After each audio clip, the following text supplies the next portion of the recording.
and good evening. Welcome to the Deltahead stream. I am James Howell, and tonight we're going to jump into Metal Gear MSX, the port available on the Metal Gear excuse me, Master Collection Volume 1, which I played a little bit of last night, and I gotta say, I started playing this and thought, man, now would be a great time to integrate this into the stream. I love this series. Probably obvious to anybody who knows me and my writing history. Yeah, about the stream, I give you a buffer, man. I want you to have time to do what you need to do to make it here.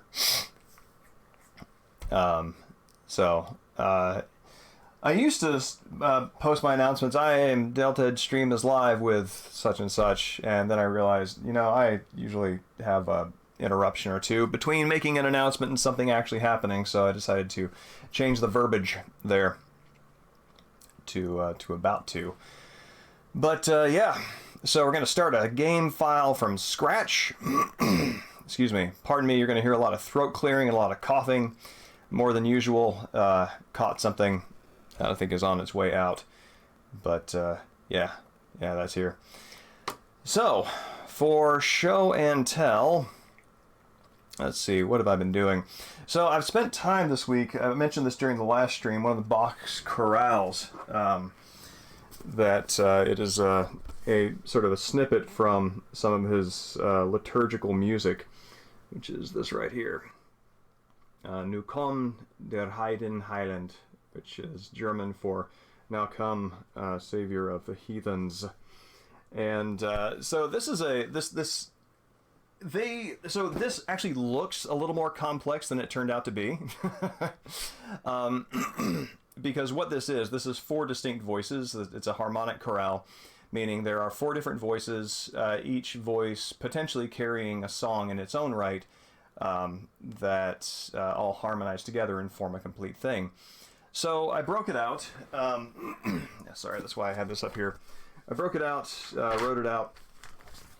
Here are 2 voices, which you can see there. That's the treble top staff there. And then there is the evening Mahafun, the bass staff, which is 2 distinct voices. If you can see there, I made sure to highlight them different colors. Pardon. So I can tell them apart. And they follow a logic when you're looking at them. There's a consistency to what each voice is doing from measure to measure. And yeah, so breaking out into 4 distinct voices and then kind of experimenting with it to see how they all fit together. And I'm going to show you something that I made. It could be a little tighter in some spots, but it gets the idea across, which is 3 recordings that are laid on top of each other. One with the dominant voices, the melody voices, which are the top staff there. Then a second run through, and this is about 30 seconds long, so it's not an involved listen outside of the intensity of it. Then there's the first supporting voice in the bass staff, and then the second supporting voice in the bass staff. Then I'm going to show you what those 2 sound like together, so you can get an idea of what's going on underneath the melody, and then we'll play them all together. They line up pretty well. I'm not used to playing against myself, so there are a couple of times where it sort of falls out of alignment, but for the most part, there are just a few notes there. So here's what that looks like. Let's see if I get this right. So yeah, this is the melody.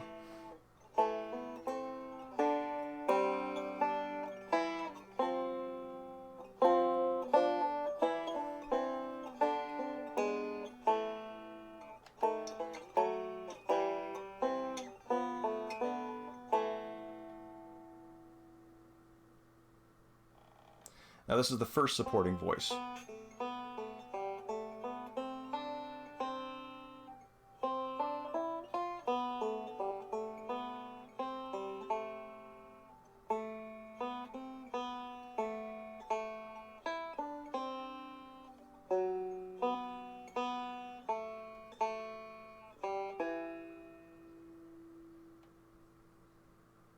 is the second supporting voice.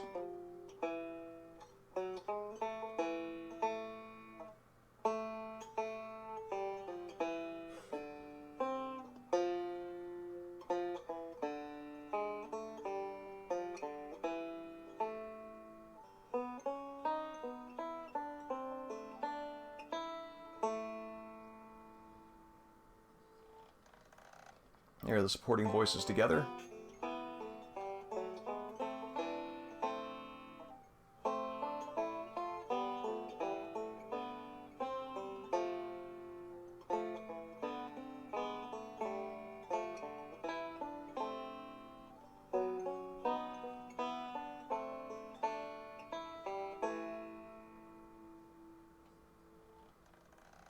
And here's everything under the melody.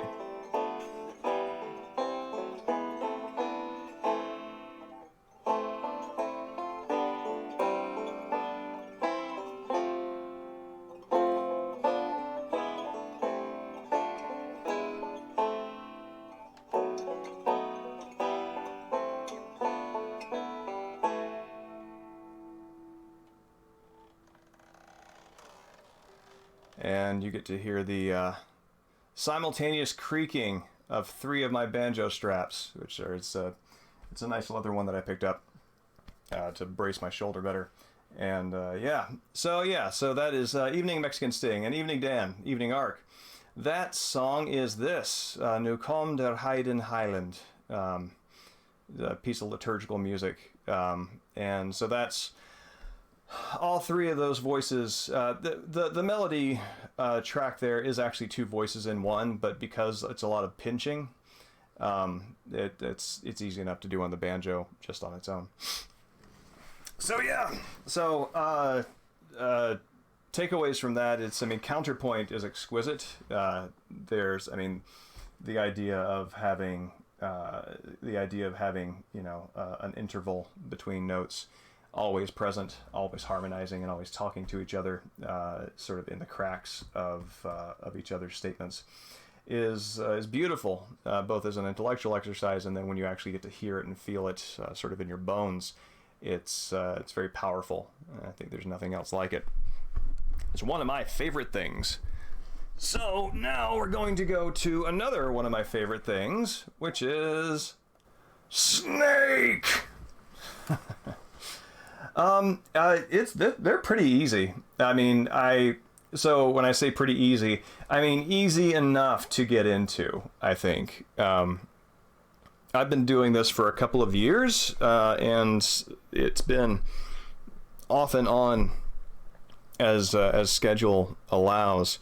And it's I'm satisfied with where I am. I'm able to kind of do what I'm looking to do as a musician, which essentially there's something I heard. I don't remember where I heard this, but I think it was Anne Lamott in Bird by Bird, her book on writing, that the number one reason to be a writer is not so that you can make a lot of money and have a lot of fame. Number one reason to be a writer is so that you can be a better reader. Excuse me. I think that is true. I think that's the right attitude to go into it with. And I think that learning to play an instrument doesn't need to be necessarily for the sake of performance. But to be able to listen to music better is and to sort of amplify the connection you have to it. I think that's a great reason to play. So, oh man, and actually, I don't know what the market is right now, but if you were, I know that right after COVID, the buyer's market for musical instruments got really, really good because a lot of people bought instruments during COVID because they were stuck at home, and then COVID ended, and they decided not to do that anymore. And so now they're selling them, and they're cheap. So it might still be a good buyer's market. I don't know. But yeah. Yes, Dan, I agreed. Yeah, well, I mean, the store's reopened. So there you go. Excuse me. I've taken like 2 COVID tests for this cough that I've gotten. Every single one of them has turned up negative. Knock on wood. That continues to be the case. But yeah, no, the graphic design on a lot of the UI in the Master Collection, it makes me feel like I'm playing a giant PSP, and that's a good thing because I have really fond memories of PSP UI. Oh, I've had it for about 3 or 4 days now. It's sort of reached the top of what I think it's going to do. Yep. Yeah, Dan, I agree.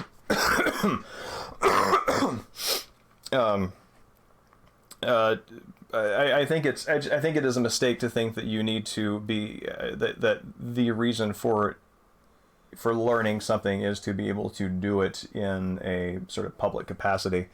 To appreciate it better is good enough. Oh man, I'm sorry to hear that. Yeah, I've been dragging my feet on getting my vaccination, my updated one. So I need to do that. But oh, where's my? How is this? What's happening? There we go. Cool. Let's see. That.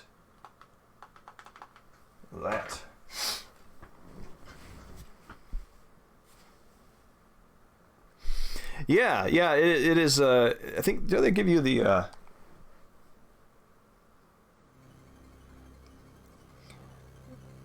feel like this is a little more intense music than I would like for making this decision. Yeah, let's see. Solid Snake, a new recruit to the Special Forces, known as Foxhound. Ah, slow down! Receiving orders from his commander, Big Boss. Oh, can't hear music? Alright, hold on.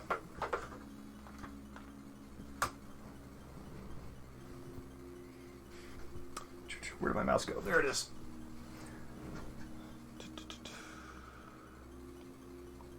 Weird. It says that it is playing. Can all of you hear that super intense background music that's playing from the stream? Oh, looks like it just got quiet. Oh, there it is. Should have restarted back up again. Bump the volume up a little bit. That's. Let me actually turn it down a little bit in the headphones because it's going to be pretty intense for me if that keeps up. Oh, hold on.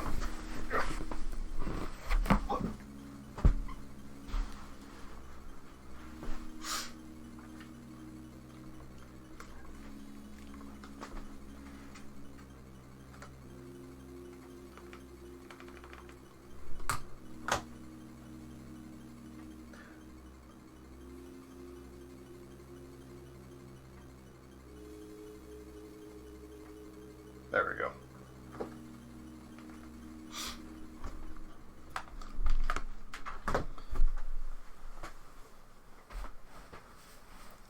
Okay, let me try something that might, let me try a different song that we might get, oh my god, come on man, you're killing me.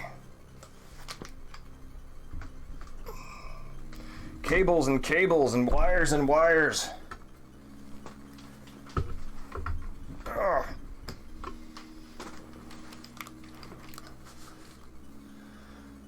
Okay, there we go. I would like the text to slow down a little bit. That would be rad, I think. Alright, let's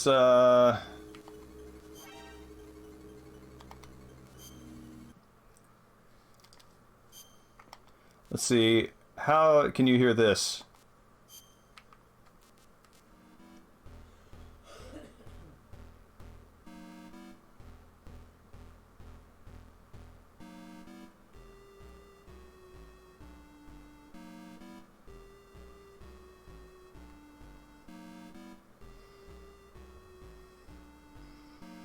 And if this is all too quiet, then I can do something else.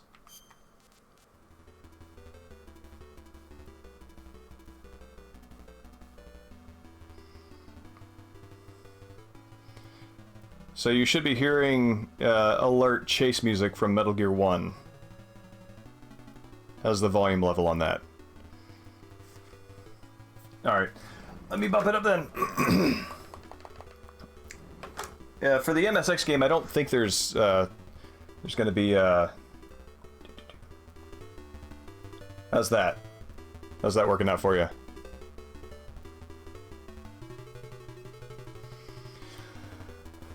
Well, it'll still be nice to let some of the personality come through. All right, let's just kind of make that a nice round number. All right, good.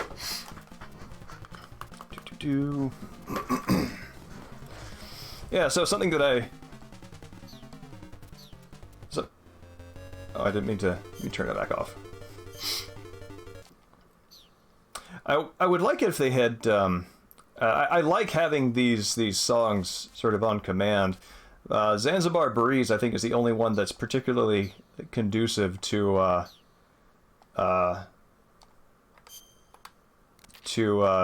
reading. Something that I like about this, and I have feelings about this. We'll talk about this a little bit as I get through it. No, there we go. Yeah.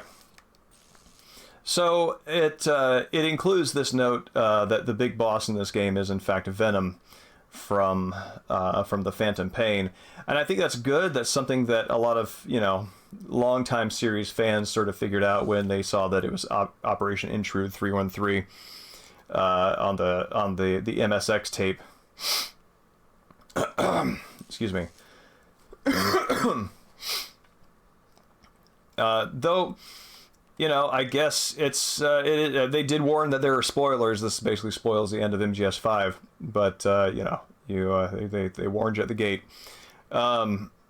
But I think the writing in this is quite good. I like it. It's very clear. It does not have a lot of translation artifacts, and I think it's well made. Excuse me. But yeah, so yeah, let's close that. Screenplay book. Yeah. So this would be the script. And it's got I imagine this is probably the archival translated script from when this version of Metal Gear is the Subsistence re-release. I mean, I'm inferring that based off of the translation and also the UI when you save. Excuse me.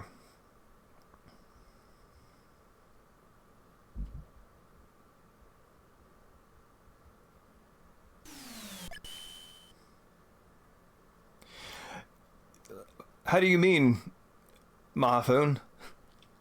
Like VR theory as in this is that we live in a simulation?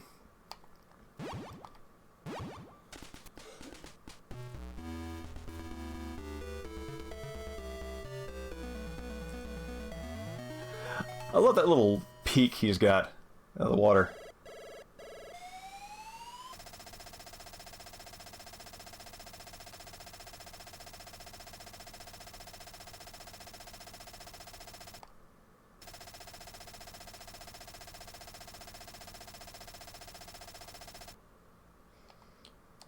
Let's use frequency 120.85, setting the standard for all commanding officer frequencies from now into forever.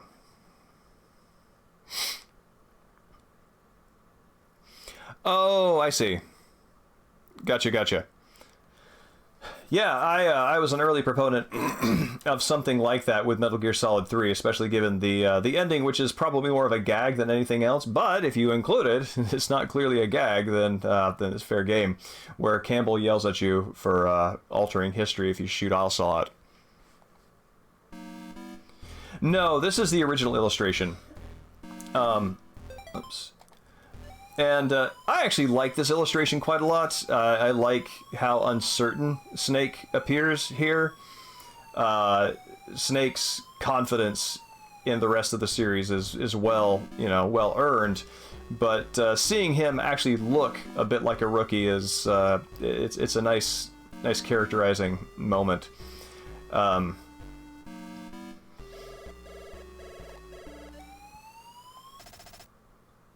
Yeah. So these next couple of screens, they're kind of forgiving, where I think you can get caught, and let's see if this is true. So I'm going to get caught.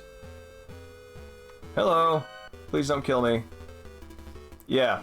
So, I don't know if it's... I don't know if this room in particular cancels all alerts, however they did it, but I think that they uniquely let the alert die in this room to give you a little bit of leeway in understanding the infiltration mechanics.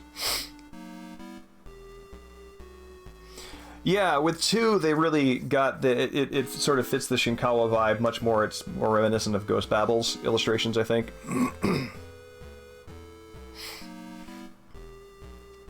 Yeah. I think that's great, Mahfoon. I like that a lot. It was actually a fair bit on, fairly recently that I learned about that, having not played Ghost Babel myself.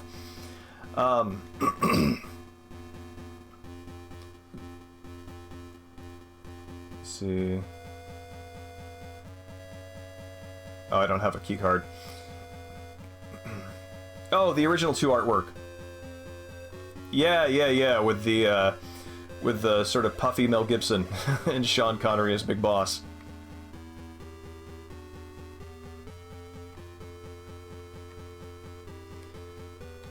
There we go. Let's just get a bunch of rations.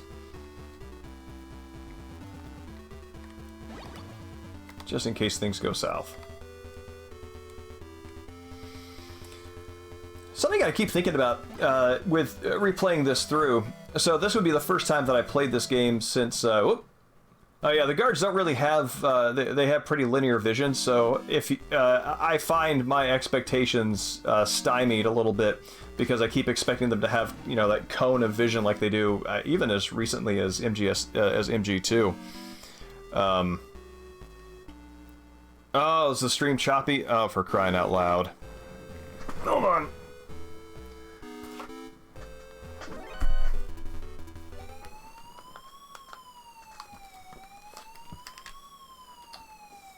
Did we go back live? What happened? Oh.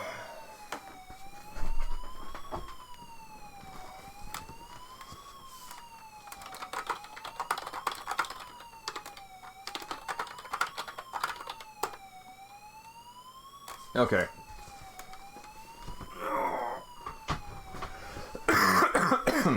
Excuse me. Well, cool. I'm glad that I could bring the stream back online with the transceivers piercing noise. Ah, leave me alone. Still up and down. All right. Hold on. Up for now? Okay. So I did adjusted some things on this end. So let's see if that makes a more stable connection.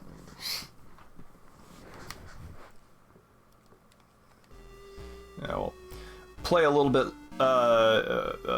bit before getting into any like particular topic, so that that conversation doesn't get interrupted.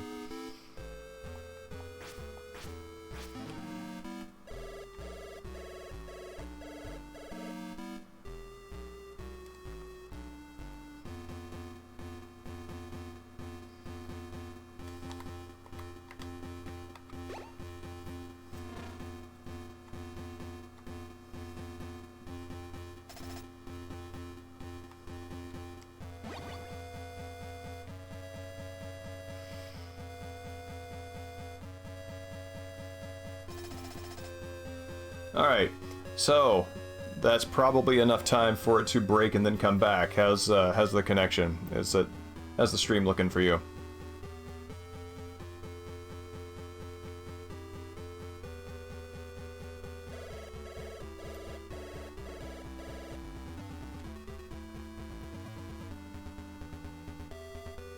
Okay. Oh, crap. Good. Ah. Oh, this is also forgiving out here. 1 second.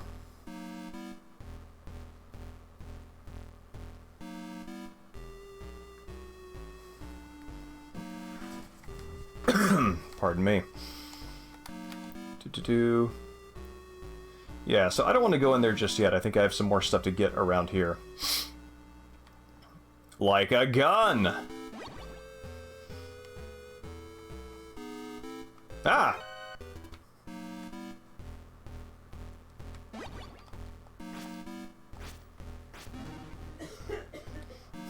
When Snake deals damage by punching somebody in the side of the head 3 times, gently concussing them. What are you guys gonna do? Yeah, back in the truck. Nothing to see here. Yeah, so this is the first time I played Metal Gear since playing Metal Gear Solid 5, and it opens up an interesting question for me, particularly given questions about should you play the games in a release order, because given the fact that Metal Gear Solid 5 does set up some of Metal Gear 1, it's easy to view this as a narrative sequel to MGS 5, and I think that there is a meaningful difference. These cameras. There's a meaningful difference between something that is a narrative sequel by default versus something that is a narrative prequel, and I can't think of this as like a narrative sequel, even though the MGS 5 does set things up. I think of MGS 5 as the narrative prequel because this was not made with any of that in mind, however well they fit together.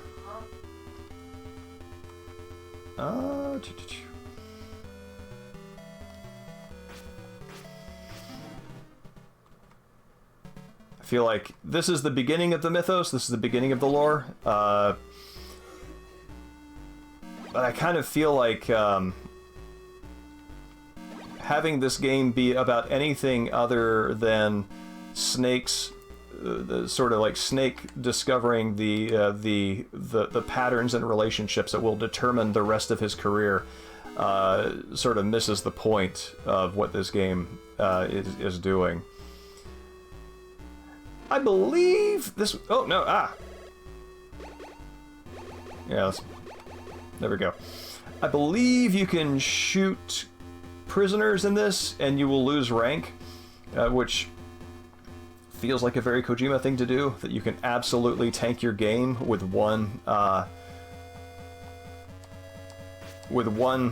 mistake. Because unless you... Oh no.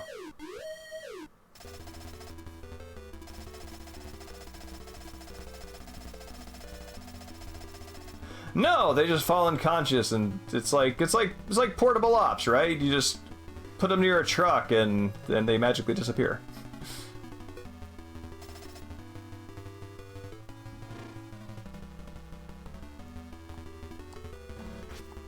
Ah.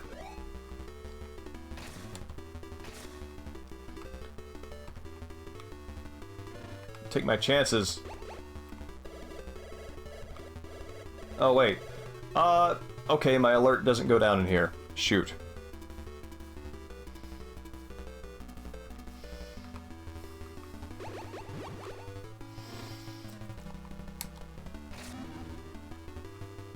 Alright, so I gotta kill enough guys that they basically forget I'm here and stop sending soldiers after me.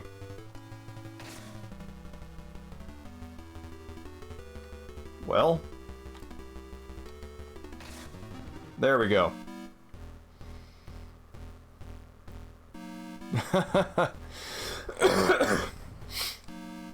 Yes, and also, I mean, you know.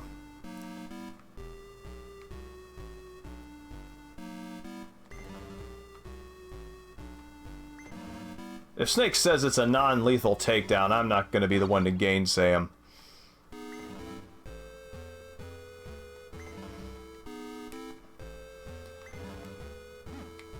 Oh, these things, why were they invented? Why did Big Boss put put budget toward that? Excuse me.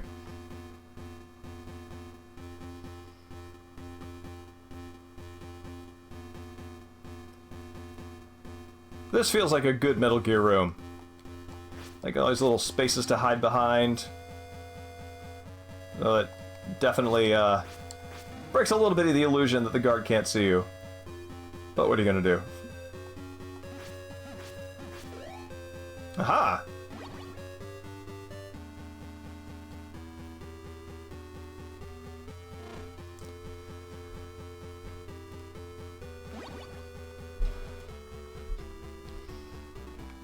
I've got to tell you, I am grateful that the later games did away with the card swapping, having just a single card that is the latest that will open any lesser room.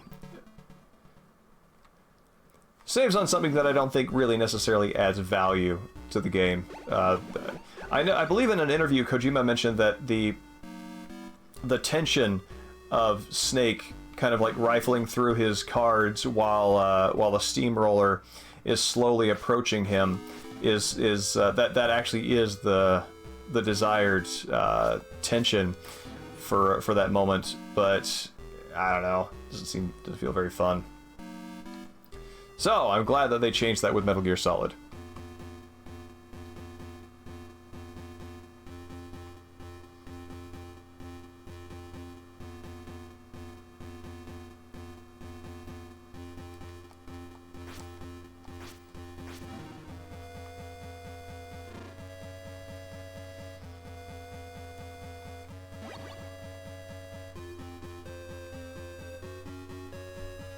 Whenever I play Metal Gear Online, the Metal Gear Online 2, which I sometimes hop on the fan servers for, and it's a lot of fun.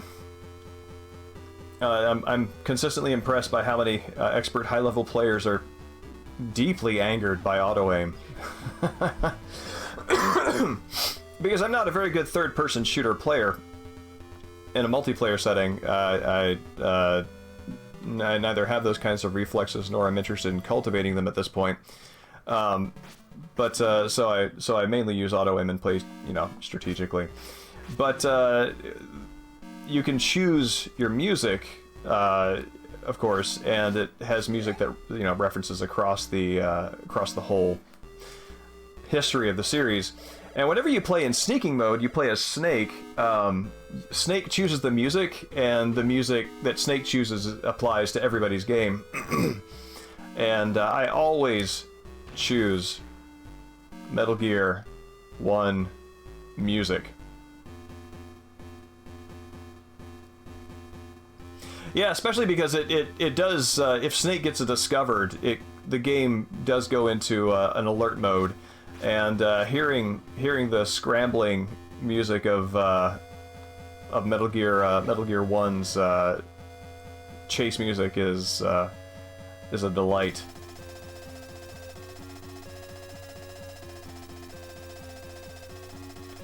One 12033.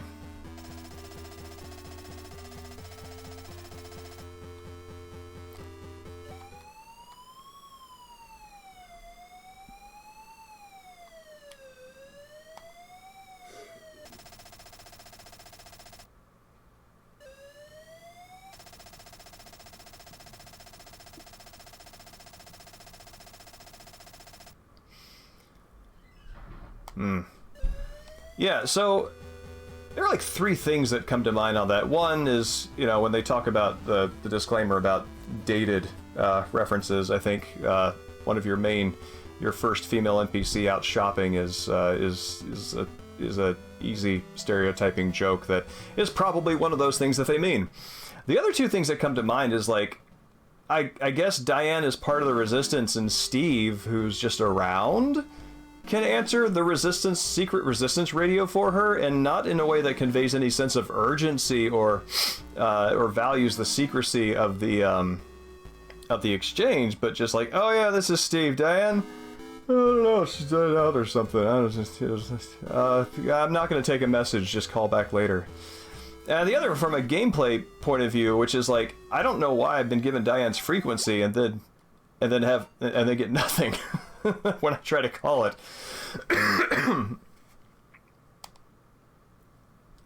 No, I don't think it needs a warning. I don't think that I need to be emotionally prepared for it. But if I'm looking for something that warning might apply to, that's probably the kind of thing I think they mean. Oh, please don't see me! Please don't see me! Ah, you saw me! Alright, I'm gonna shoot you. Oh no, I've got no rockets. Shoot. Boy, how surprised is Snake?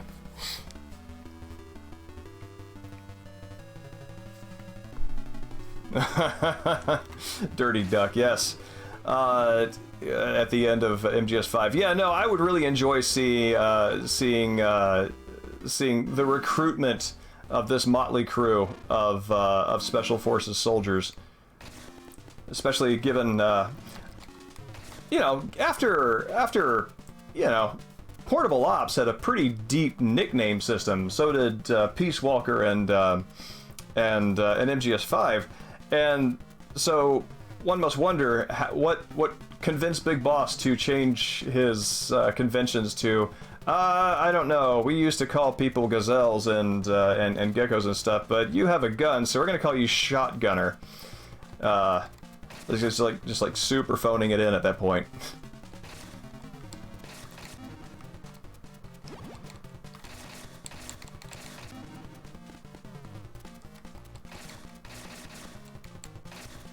Oh wow, they take multiple shots, that's what's going on.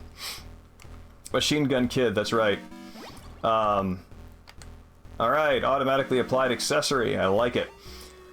Yeah, that's, again, so many things about this series get sort of set as a staple, in this game. And that right there, I mean, that's basically your prototype for the, SWAT team battle in Metal Gear Solid 1, your tanker hold battle in right before the approach to Ray in Metal Gear Solid 2, Ocelot unit cabin fight in Metal Gear Solid 3. Whew. So, just really stays true to a formula and keeps it on point. Yeah, here we go. Time for legend. Oh no. Oh, we don't. That's fine. We can just doot. There we go. Yep, bot's gonna bot. Ban's gonna ban. That's great. Ha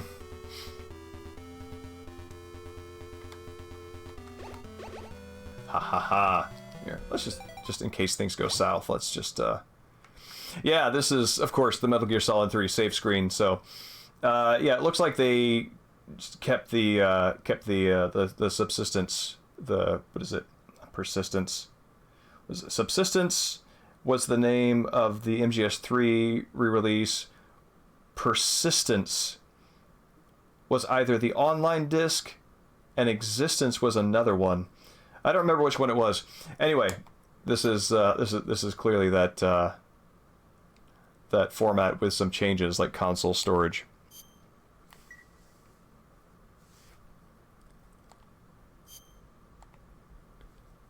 Yeah.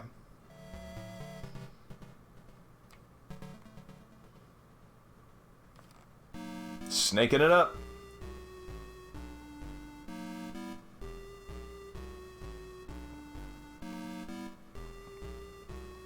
I have not seen the document of MGS2 in this whole thing.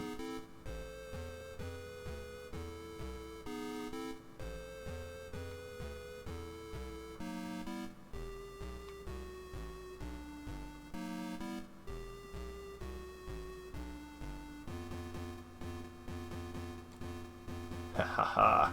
Fools!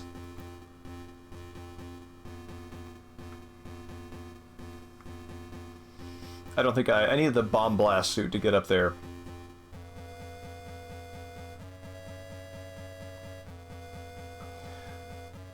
I believe the box protects me from the cameras. Let's test that theory. I mean, obviously not if I'm moving around. Yeah.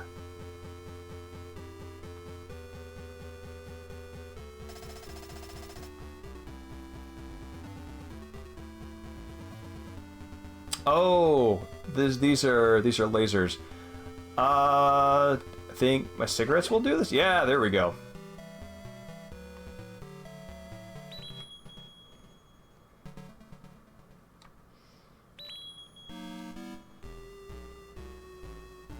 Is my life going down, or is it just giving me Surgeon General warnings from the box?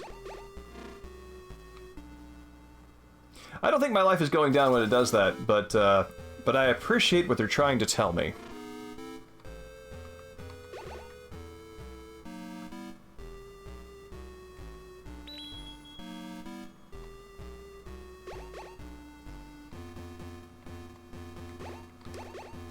Oh, man. If only real cigarettes worked that way. You know, you're in poor enough health as it is. We're gonna say this pack doesn't count.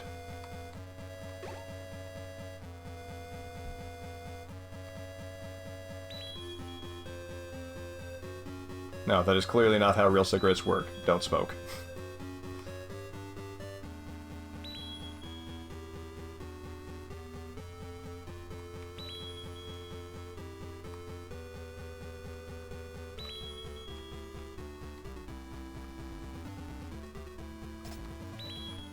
Ah! You said you were asleep! I trusted you.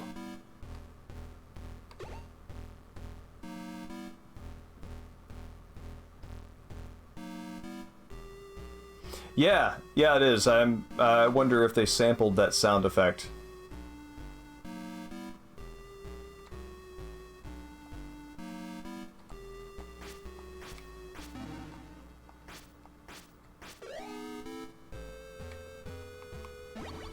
Ha. So, several doors on this floor that I cannot open yet.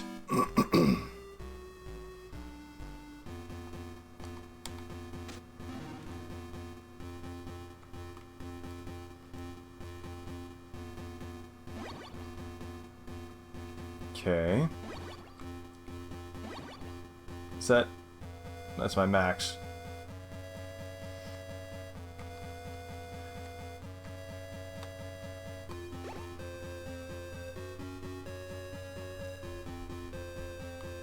Oh. Okay, so that passage up there is from that other room, so I need card keys like 3 or 4.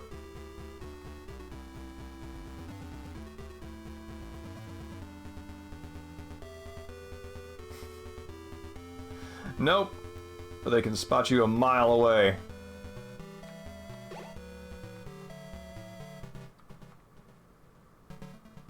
Oh, please don't. Ah! Crap!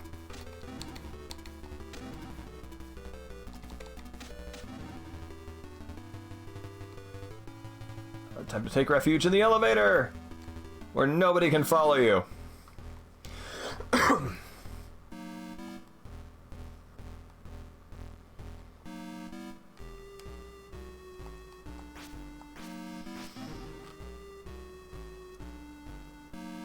Yeah, I feel like if they were to remake this or touch it up in any way, that I'll just hide here while this camera does this thing. I would prefer them to focus on Snake's rookiness, kind of in the same way that Snake Eater focuses on Big Boss. Yeah, there we go. Now I can pick up more stuff. Big Boss sort of overcoming his naivete about statecraft and soldiers.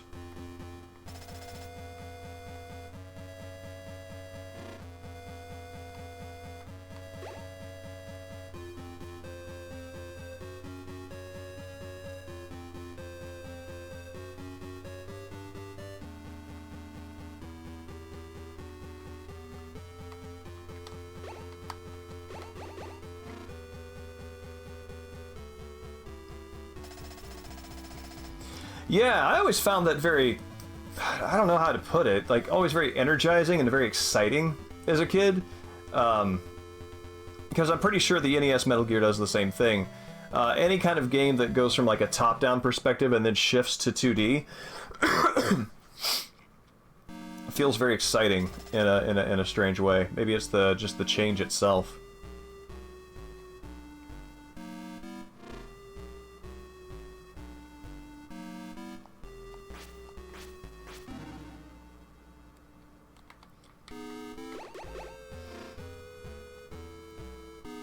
Yes. Yeah, I agree. I mean, in terms of needing to sort of understand his motivations, you mean?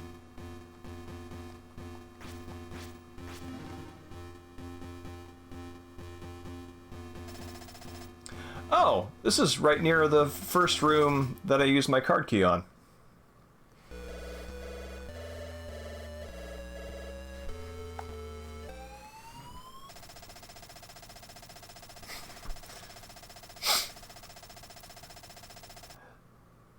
When I first played through this on the subsistence version, I was unsure if infiltration accomplished was like a genuine thing or sarcastic, because as a player I certainly didn't mean to get caught.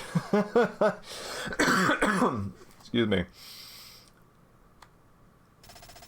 Also, these guards are much less diligent than any other guard that has thrown any snake into a jail cell ever, because it just let him carry this like chunky receiver around with him.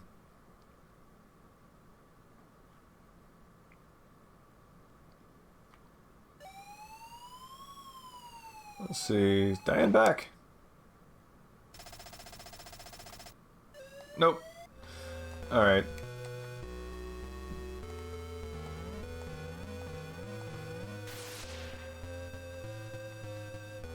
There's our boy.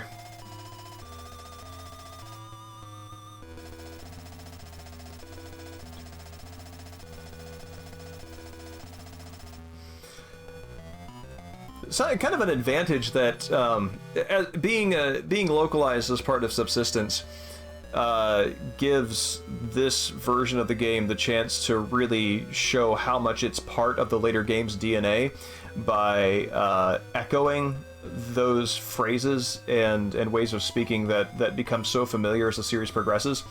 Like that right there, Gray Fox's "You made it, rookie," you know, that way of talking is clearly how, you know, Solid Snake talks to Raiden in Metal Gear Solid 2, and you know, that relationship is very clearly twinned, and deliberately so. And so, kind of a benefit of having a translation that comes after everything that's been built on top of Metal Gear 1 and 2 is to be able to weave that back in so you can see it more clearly. That is something that I like about this translation quite a lot.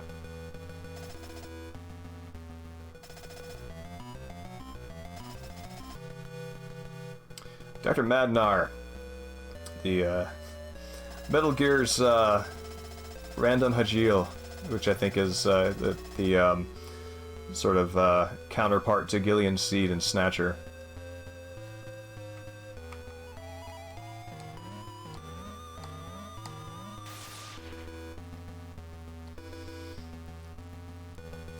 Man, they even sealed over the entrance so like not even the guards could get back in. They pave it on the way out.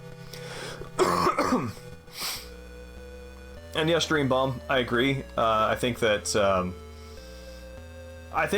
I mean, just the thing is, it's like Snake being a James Bond-like character just by default is very charismatic, and so when you have that, plus the fact that Naked Snake is a little more heart-forward than Solid Snake, and that just that makes him more likable in some ways. So having that be your villain rather than the cold and jaded Snake of Metal Gear Solid 1 and 2, who's, you know, trying to find hope in a world by doing good, that does make it harder to dislike him. Shotmaker.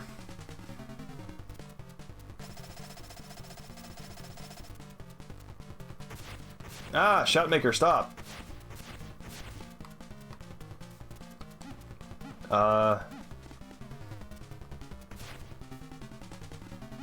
Okay.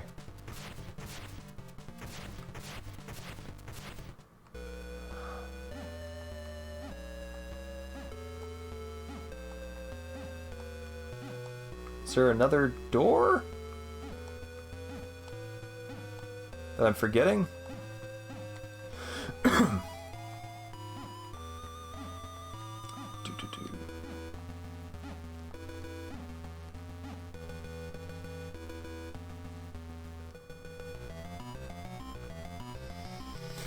I think that's where Metal Gear Solid 5 actually does succeed, which is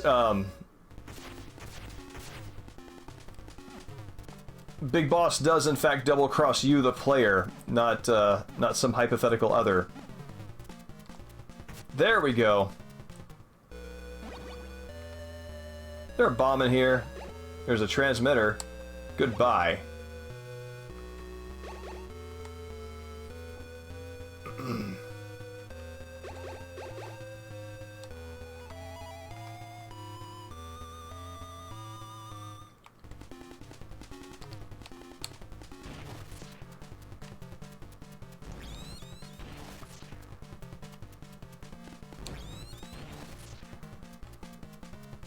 If only this could have been avoided. Let's see. I don't have any ammo for that. Maybe there's a supply room in here. Yes!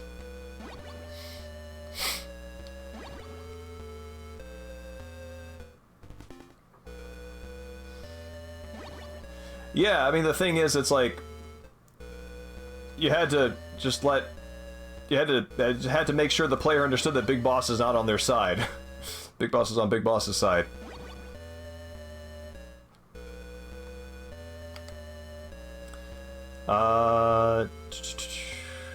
Okay. See, how far does this go? Not very far. How far does this go? Not far enough. Okay, maybe that other room has something that I can use for range. Also, I think I just wasted all my remote control missiles, because I think I'm pretty sure his health probably restores when I leave.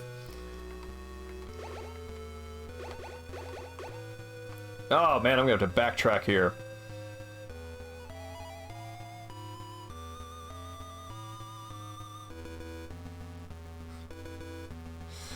Yeah, that's the... Well, I mean, that's part of what is kind of silly and fun about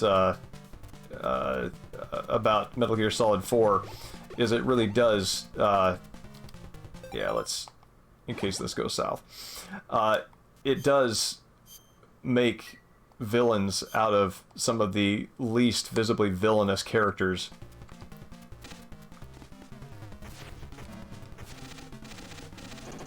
Oh, well, there you go. All I have to do is stand and take 2 shotgun blasts to the face and then hit him with a machine gun. Very Vulcan Raven of him.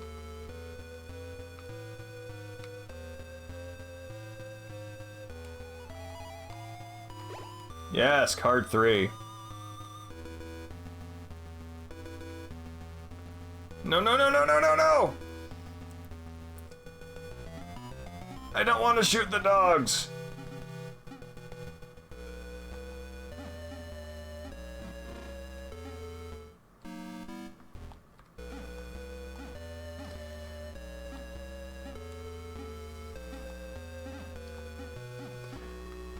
Pretty sure there's something in here.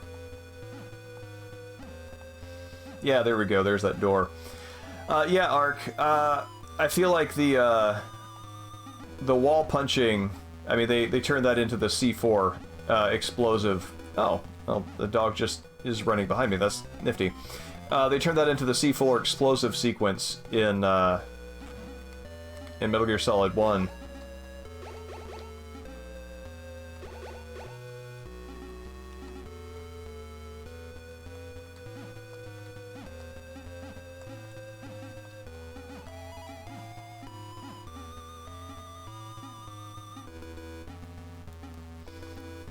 Now, I mean, paramedic dies off screen.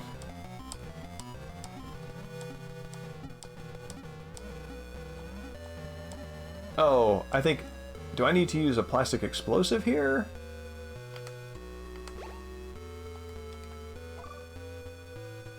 Yes, there we go.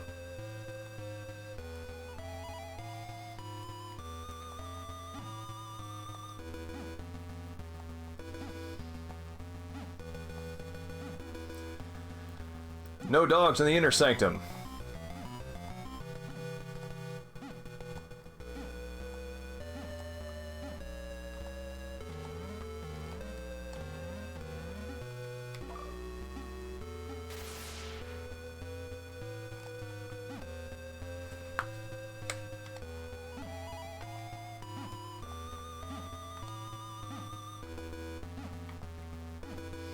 I know a lot of folks are going to treat Metal Gear Solid 1 as like the first game to play, and understandably, but I feel like there's a lot that's missed by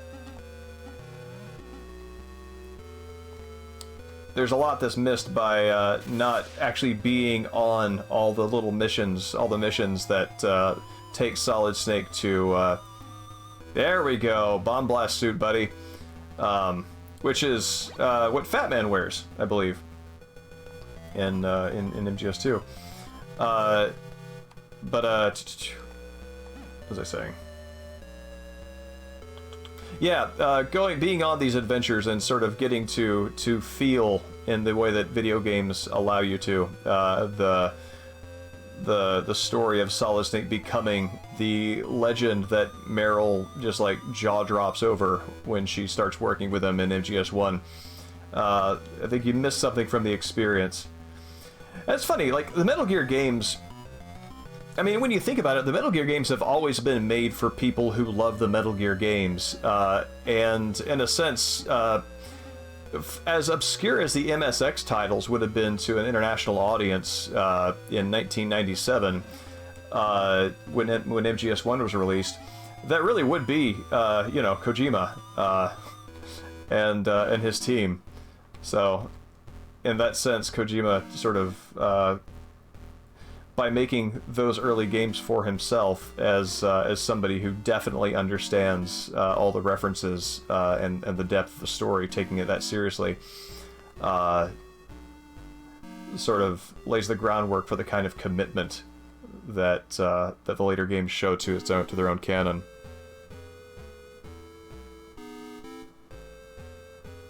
Yeah, I loved reading the backstories, and especially since I played the NES Metal Gear as a kid.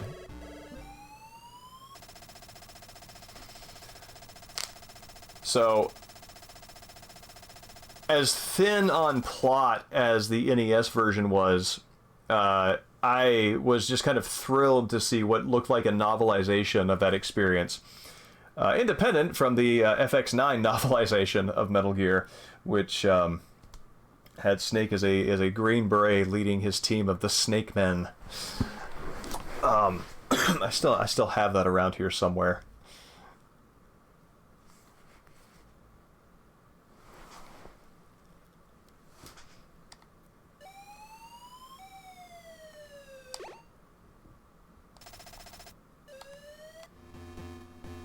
Oh yeah, there's a pretty good sound effect for getting blown back. Let's see, what is that?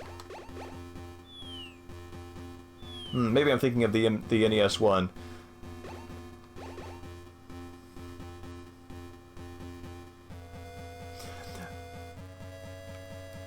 I mean, that is not an unfair assessment.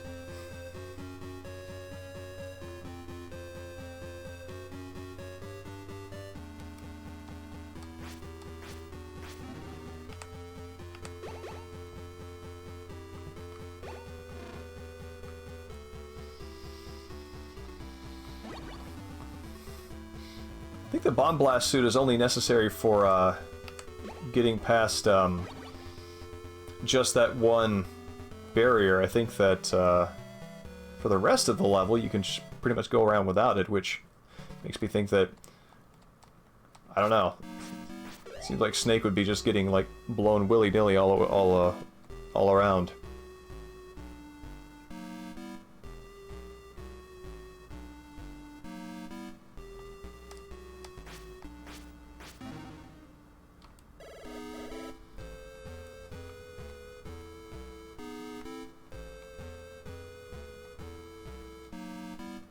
Please don't come down here.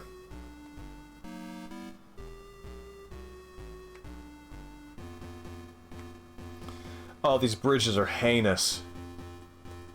I'm going to wait to do them.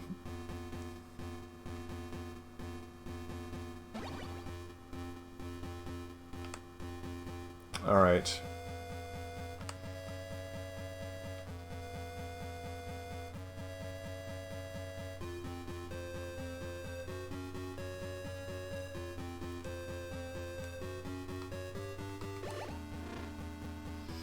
It is also important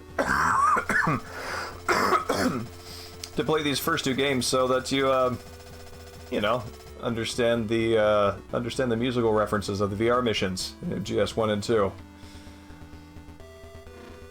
Alright, so I need a parachute.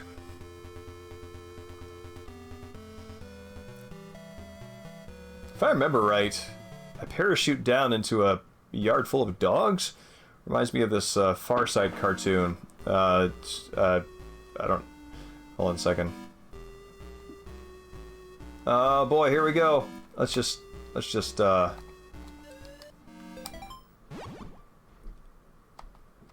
safeguard.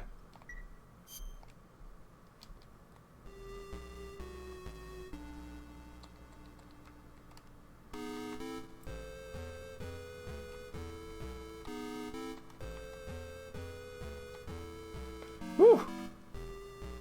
No, no, no, no, no, these wretched things! Nah!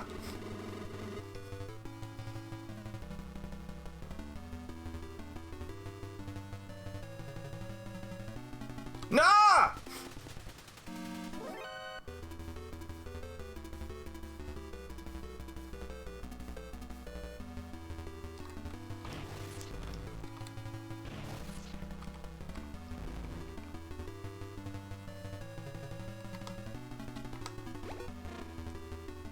Ah, leave me alone! Ah, why are you able to walk? Go away! Oh no, I'm gonna die! Okay, oh man. Mine detector? I mean, yeah, I'll need it sooner or later, but I was hoping for something a little more relevant to my circumstances.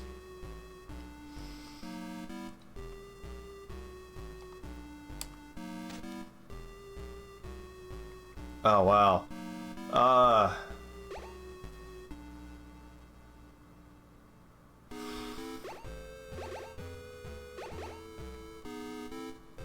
Let's run, run, run, run. I think I know a safe spot to fight this boss from, but I just gotta get there. Yeah, alright. Rip Hind D.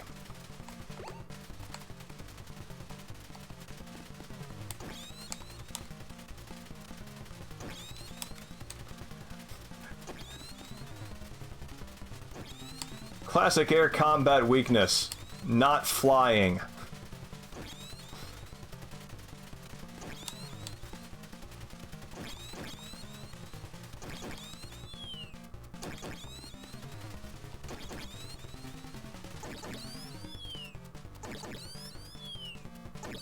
Ba-boom.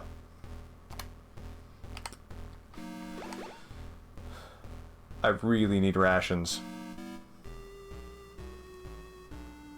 Oh no, I don't have a parachute! Oh, was it all for naught?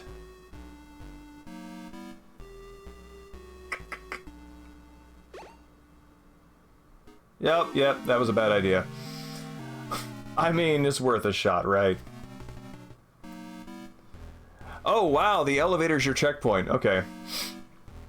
Well, I guess I've got to go backtrack to try to use card number 3 in some of these other areas.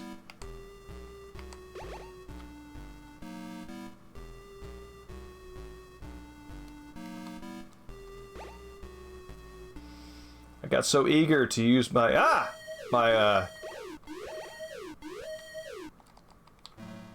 progression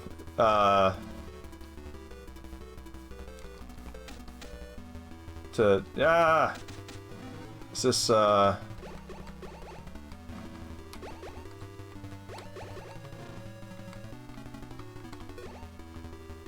Alright.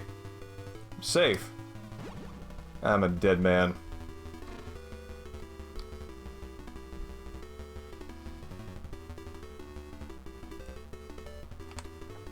Oh, this is why the submachine gun is good. Is that I can deal with that scenario.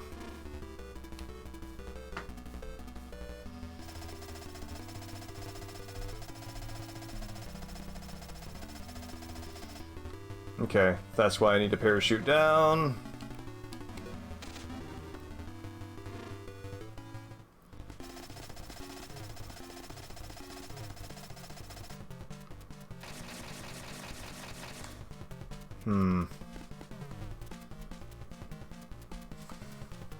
There's machine gun kit, alright.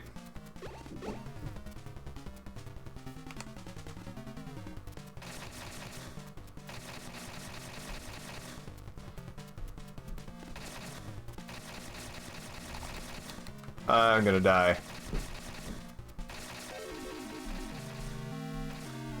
That's the end of me. Alright. So, remote control missiles really are the winner here.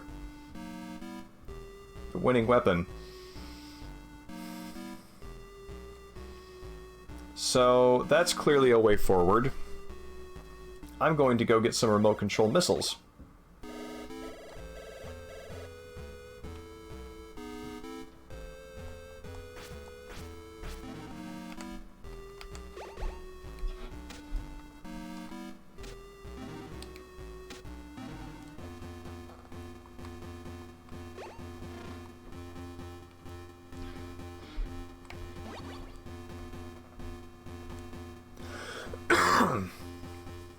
There we go.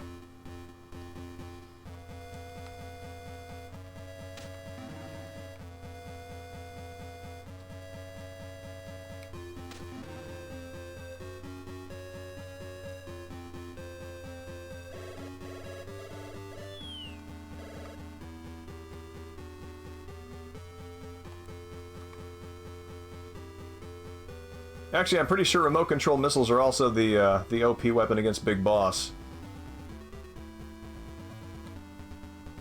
If I remember rightly.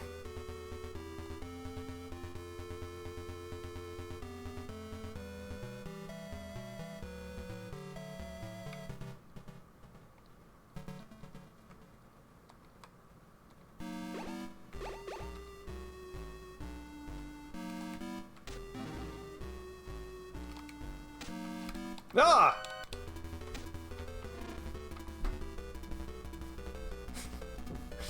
I like to think that Snake vocalizes similarly every time he gets caught. Oh dear. Okay.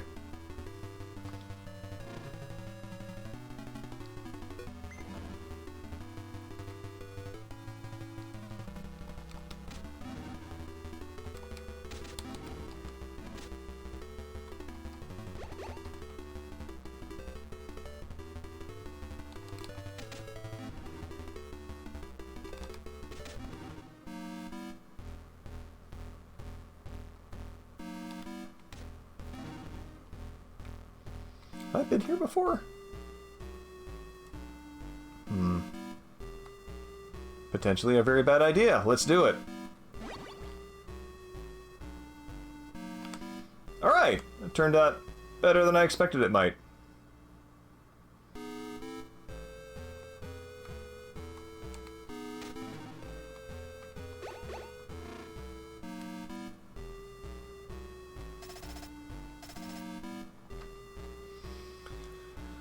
Alright.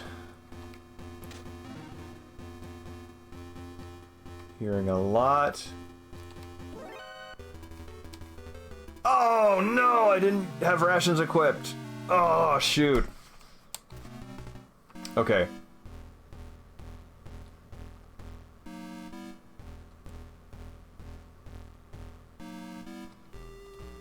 Not this one, down one. Alright, this is it. This is the one that's going to take.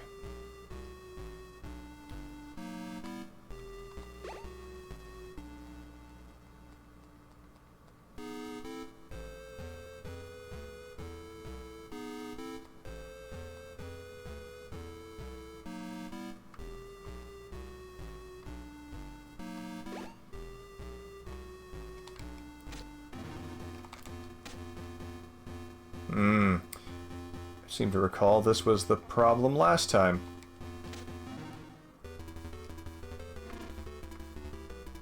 Okay, I don't need any of that.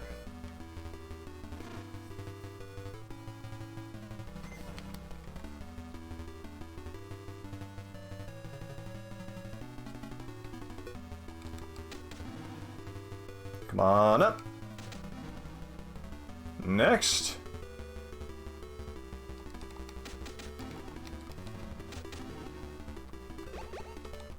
Oh, shoot. Figure that was going to be the one to clear it. Alright, good.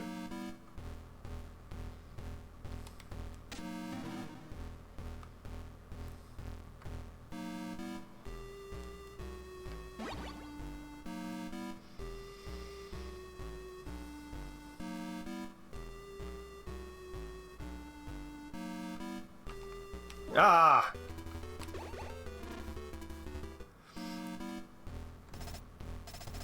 I think he was, thought he was going to be a little dumber than he turned out to be.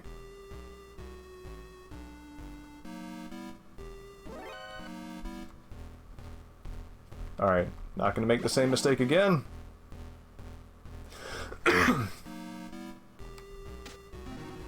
Good.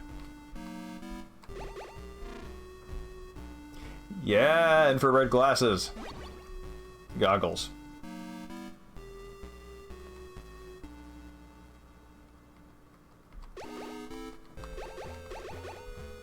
Alright, this is a card 4 and beyond door.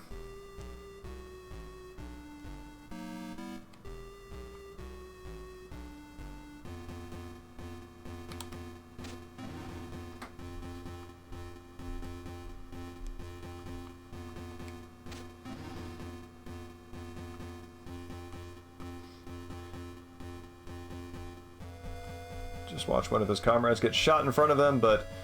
Oh, this used to be a card 3.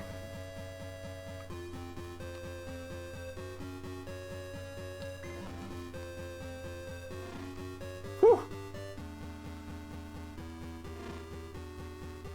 Alright, I'm gonna go back to the elevator, so I don't have to do that again if I screw up.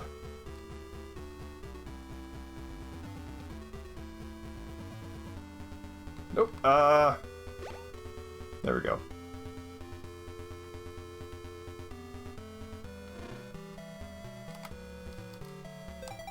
There we are.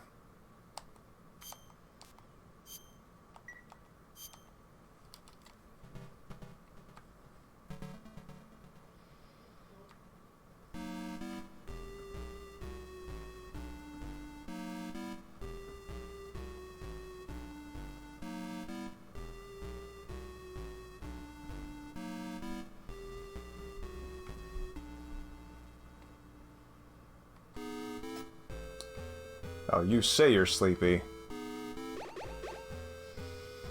I like how they change the color palette of the tiles when you use the infrared glasses as opposed to the cigarettes.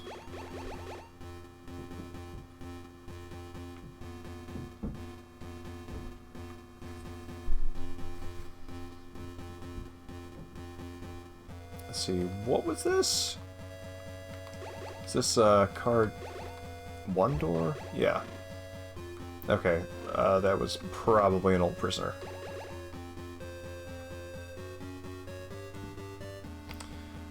And I have remote control missiles now, so this should be good.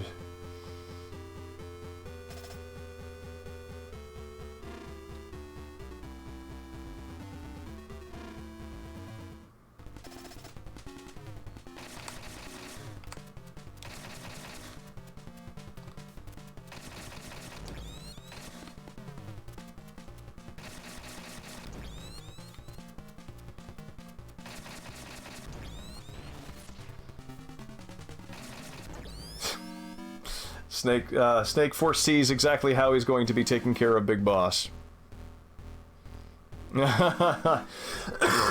Just yeah, it just becomes a Melville noir film, which, I mean, I don't think Kojima would object to.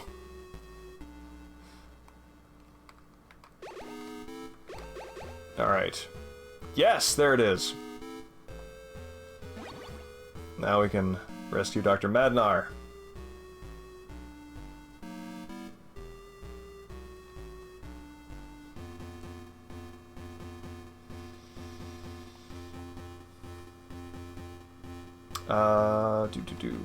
There we go.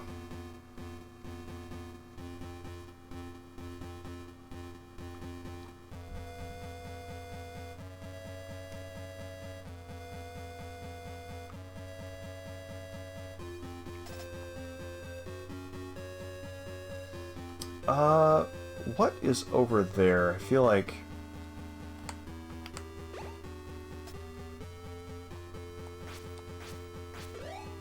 Alright! Very good.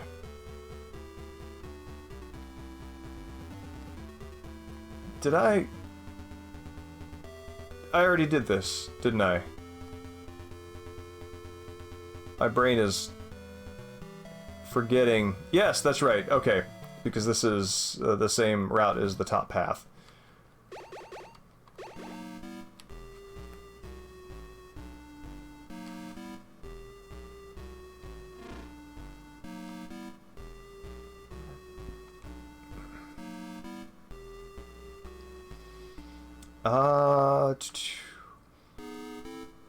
Just to make sure we're not missing anything backtrack worthy, let's go ahead and do a quick search of this floor before going to the roof.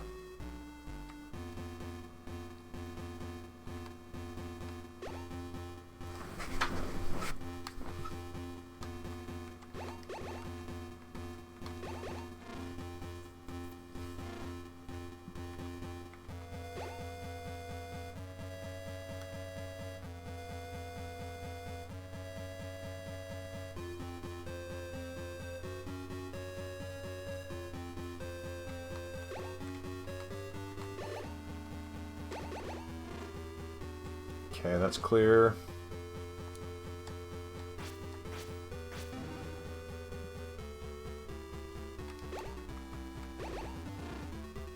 That's clear.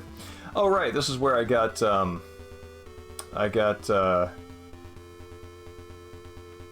caught and taken into the cell.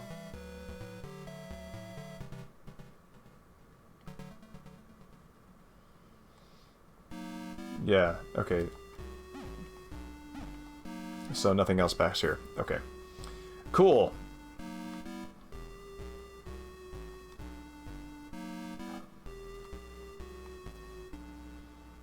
Back to the elevator.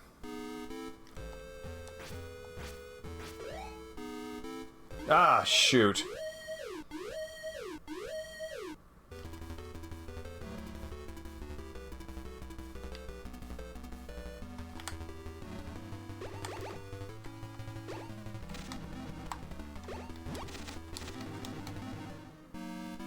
There. That resolved nicely.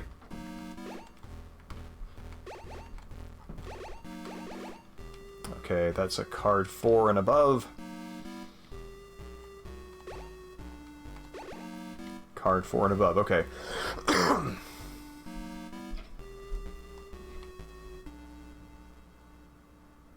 Then I think that gets us ready to go to the roof. So that's all clear, basement's clear. As far as I can do now. This... I think there were some doors I couldn't open down here. Oh yeah, put something with a suppressor on.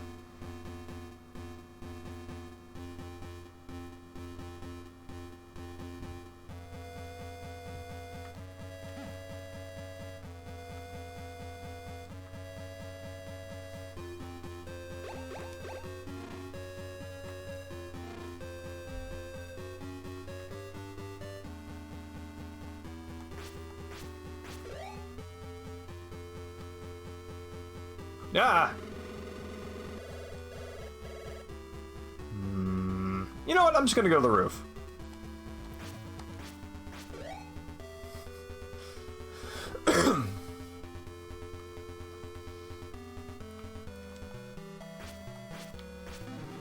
If I remember rightly, I always thought that the microwave hallway in Metal Gear Solid 4 was a reference to this this one section in this game where you are basically having to crawl across a ton of electrified floors with no panel to disable, and you're just eating rations the entire way.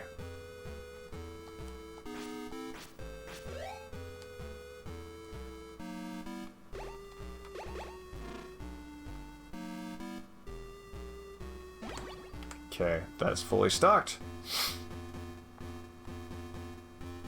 Like, man, this is not the first time Snake has done this in his career.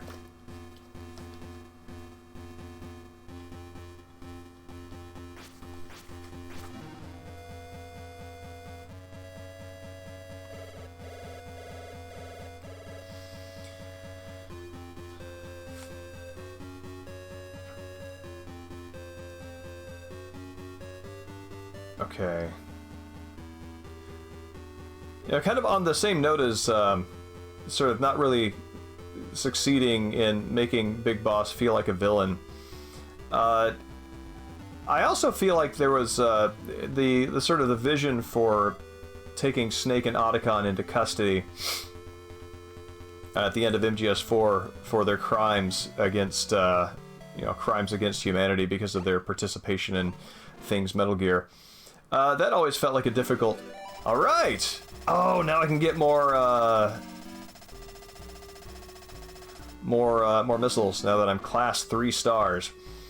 But yeah, sort of like selling, sort of justifying their surrender as an act of justice. Yeah, it's just like his characters are just too likable / relatable as the players' avatars. So.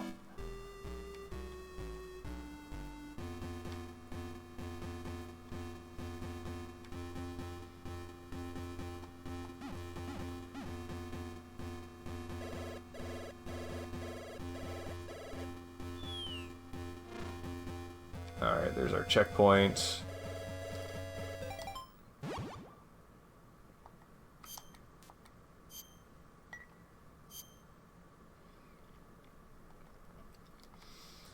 Alright, excuse me. Yeah, I like Snake. I like Snake's ending in MGS 4.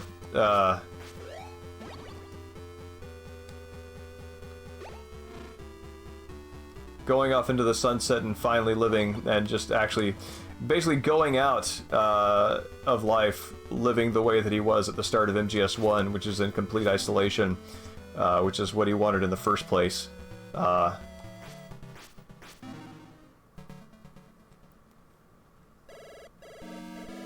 Even though it's forced on him by him being a walking fox die vector, it still feels like an ending that is more or less on his terms. Okay, here we go. Alright, one more time. Whew! Mine detector. Time to eat some bullets. Oh, ah! There we go.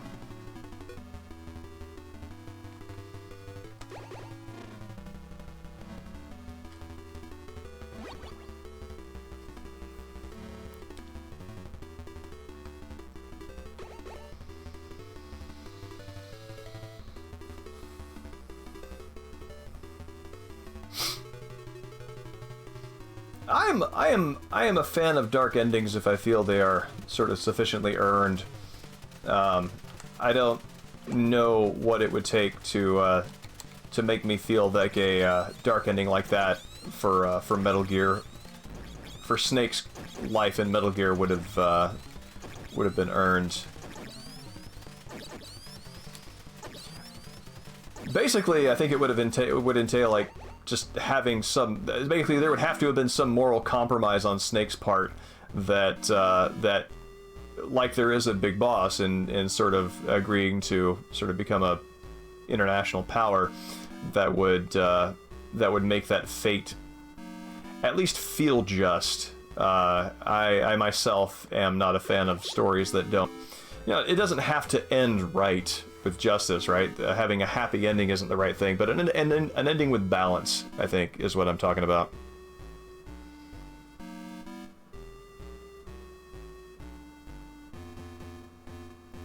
Well, Mexican Sting, I think that based on the fan community's reactions, certain portions of it are with you on that. All right, here we go. Let's hope I'm doing this right.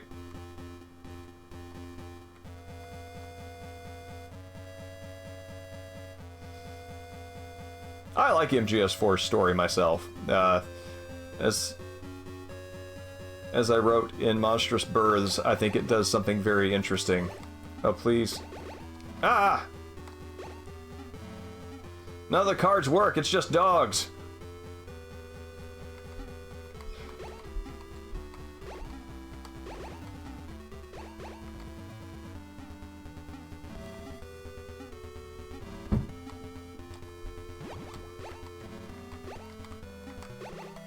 Okay.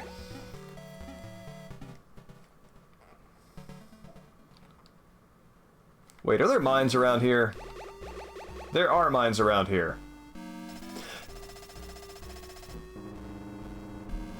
Oh, don't you dare. You son of a...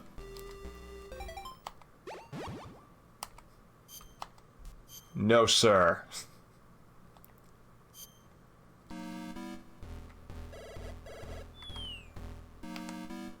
I will do all of this nonsense again. Not to do that. Yeah, I don't even care if I'm getting caught.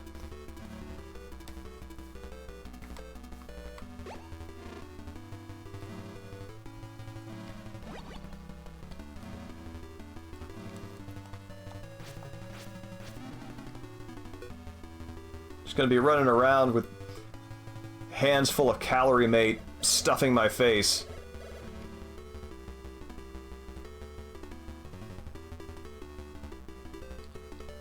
This is what it means to be the greatest soldier alive.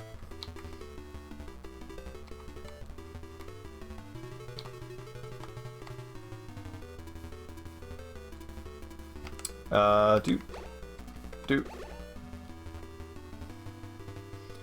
It's moments like this that make you realize that maybe a lot of the tension that drives the game, I might be creating myself by wanting to play it that way. And I'm fine with that.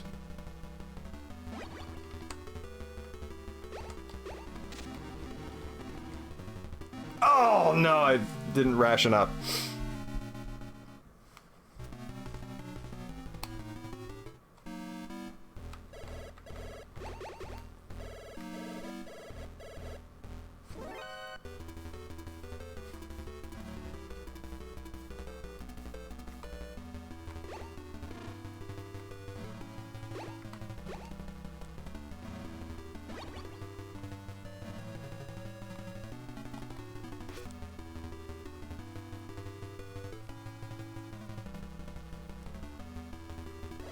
Snake has no time for this.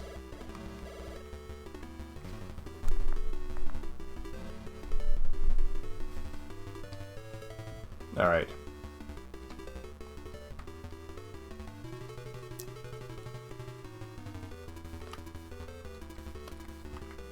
Gotta say, these bridges are going better tonight than they ever have in my entire career of playing this game.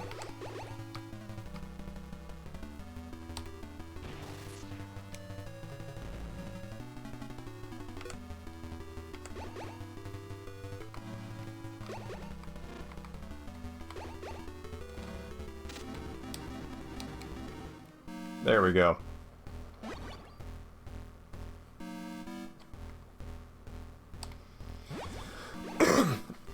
Yeah, I kind of felt like, I mean, there's this, ever since Metal Gear Solid 2, the question has, oh, I guess I could accidentally turn that on myself and that wouldn't be good, has always been, For every Metal Gear, for every MGS 1 and MGS 3 that's just outright pleasing, there's a Metal Gear that gives you something interesting that might not be pleasant at first, and then kind of hopes that it becomes and stays interesting later on. Like, I feel like the Raiden switch in MGS 2 falls in that category. I think MGS 4 has done the same. I think it falls into that category. The glut of information is basically my Monstrous Burrs thesis. The glut of information and the overwhelming baggage of the past that every iteration of the Solid series has to carry is just it is just sort of like monstrously heavy. And answering all of those questions and being accountable for everything that the series is, and having lost that spark, is what I think of as its theme. Oh, for crying out loud, my hitbox is my whole body? Alright. There we go.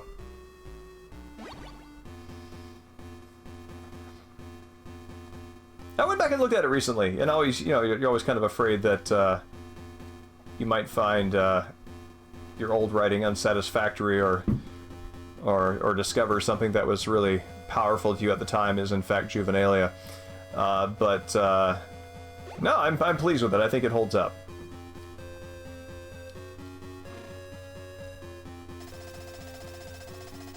Dun dun dun.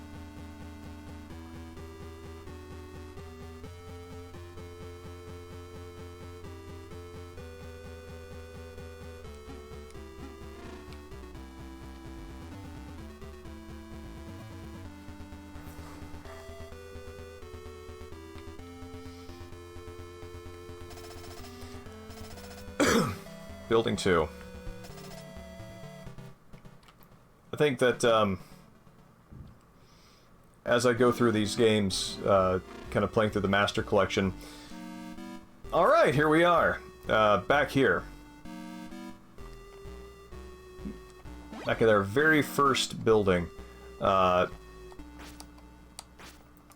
think that using all of that that playtime to move into MGS4 to really appreciate kind of all the baggage that it carries with it would be that would be a fun way to approach that game.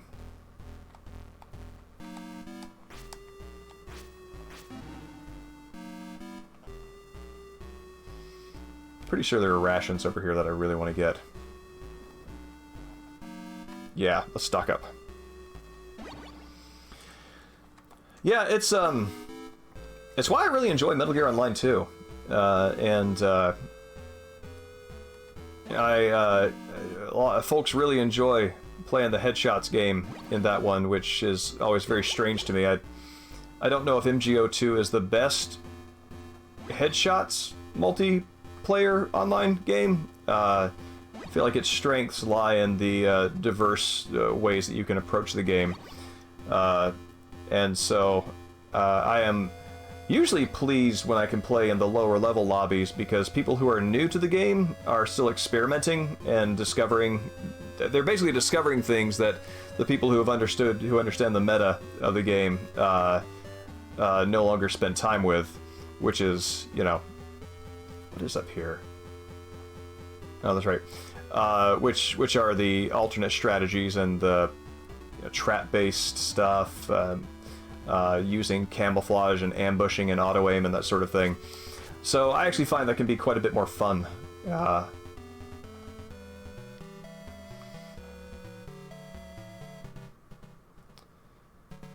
So I need to go north. Oh yeah, I'm getting in this elevator to save my progress.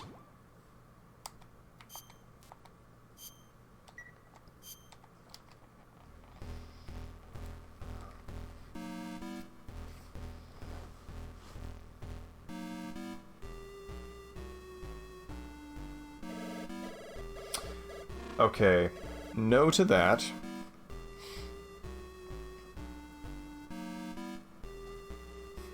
That was actually my first experience playing co-op in Dark Souls. Had some friends who were just real big into the game. They were going to help me out, and help me out turned out to mean play the game. Play the game for me. And so they just ran through, and I was still getting my bearings.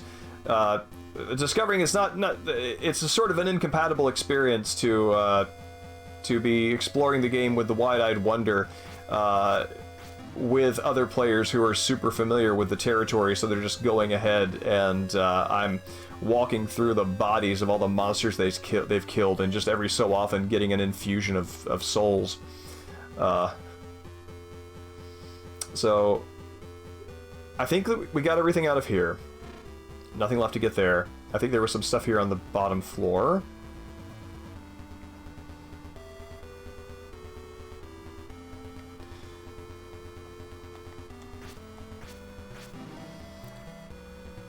And it, I mean, I think that it very much underlines, shoot, the difference between being able to do something and being able to teach it. I've been through here, haven't I? Yes. Oh wait, I don't want to die. And this is where I got caught, so no, I have no more need to be back here.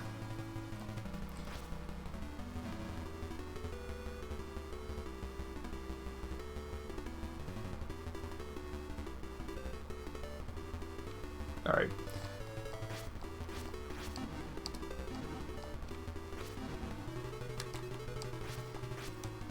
Whew. Snake knocking out like 5 dudes at once, like it's twin snakes.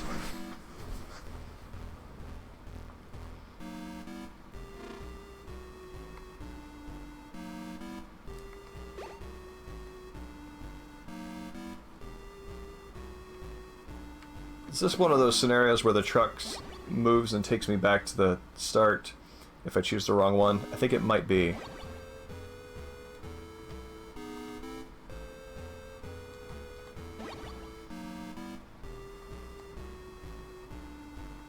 Alright. Crossing my fingers. Oh no. Where is this taking me?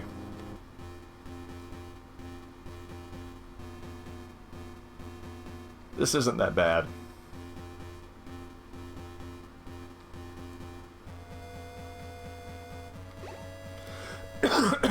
Excuse me.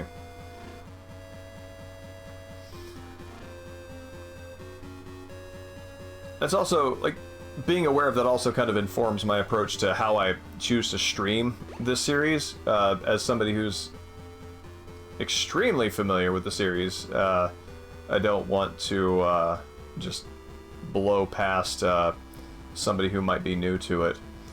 Though I think most people who seek out my streams for this probably already know my my history with it, so might actually be here for that familiarity.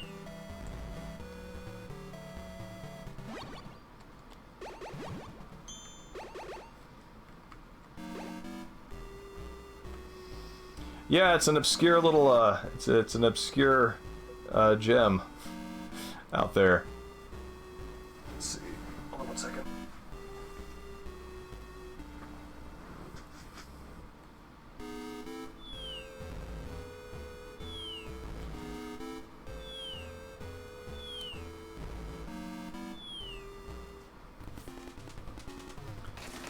Alright, so these are the weapons of choice, if I remember rightly.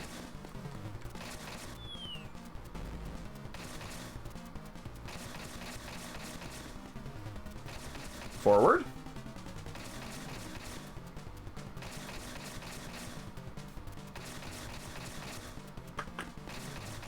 There we go.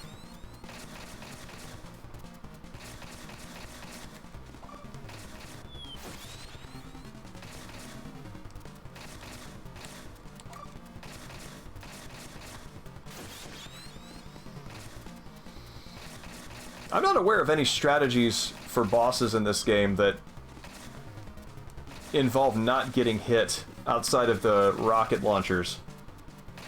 Outside of the remote control missiles.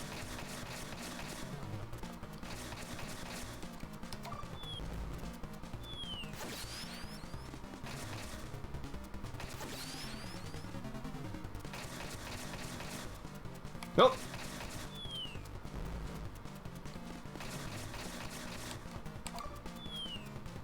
In all fairness, I did just walk directly into a battle tank that is actively shooting at me. There we go. Let's, Oh! Those mortar shells were coming from the tank. I never put that together. I guess that itself is, sort of, that whole scenario is realized better in MGS1, where the mortar shells from the M1 Abrams tank can hit you unless you throw a chaff grenade. Interesting. I didn't know that that fight had just mechanically so much in common with this.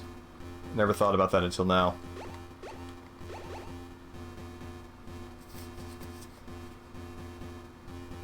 Right?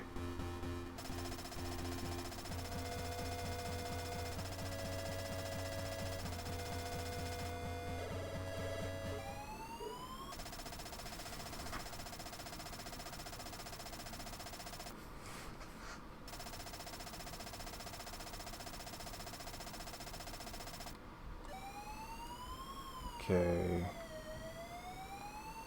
Okay. Let's move that down to 1-3 and see what that gives me. Did I miss something in building 1?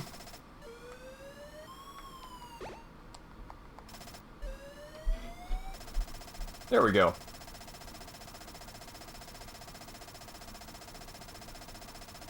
What, but you haven't done anything.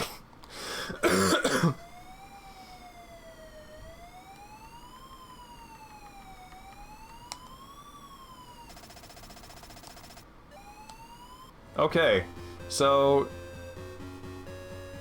9-1 is my 9-1 is the new Diane frequency, and 13 is the new Big Boss frequency. Is Diane supposed to be my contact for, like, boss fights?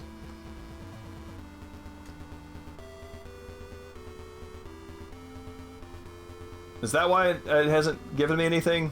Alright,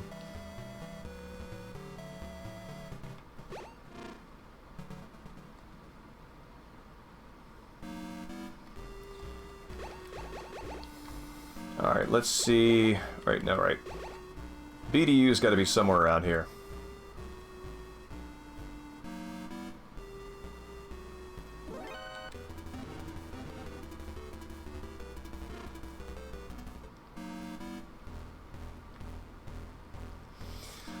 I wonder, I know that Schneider goes on to become the ninja in Metal Gear 2. That's kind of my understanding, is that most people in Snake's life went on to do normal things, and that's what makes him such a weirdo in all this, is that he is one of the few who just, for one reason or another, like, couldn't leave it behind. I mean, it's the PTSD thing, right? And it's, you enjoy all the killing. That's the whole reason, but, oh, good. Would have hated to have missed this guy.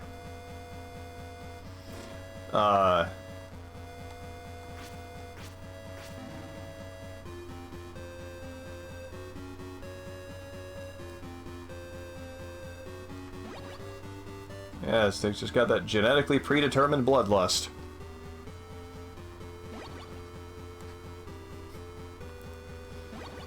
Yeah, Snake's life is, Snake's life is permanently hell because of market forces.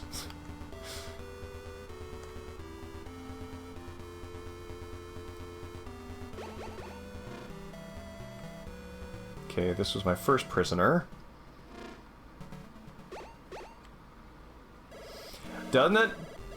I'm really excited by that. I know it's going to, I think Space Hamlet pointed out some differences in sort of the color scheme between the original and the remake, and I think it might be a situation where you know, some of the I don't want to say artistic vision, that's a little more highfalutin than I mean, but the style, shoot, the style of the original is foregone in an effort to make it something that feels modern. I mean, a lot of that original style might honestly have come from the hardware limitations that are no longer in place. I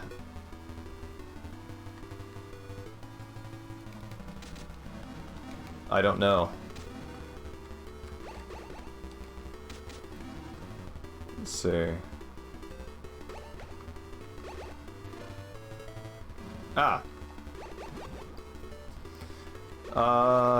Yeah, let's just machine gun these guys.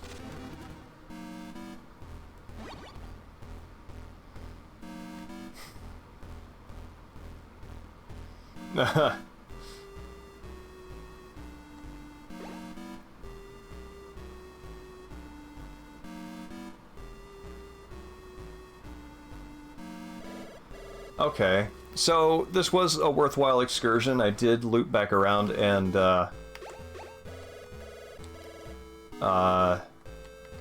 rescue that prisoner I did not know was there.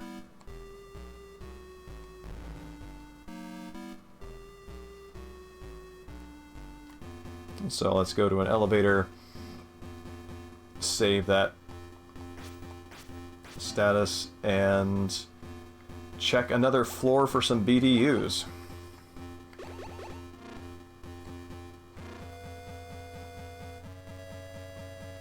Was there a door in the basement that that I couldn't open? My current card?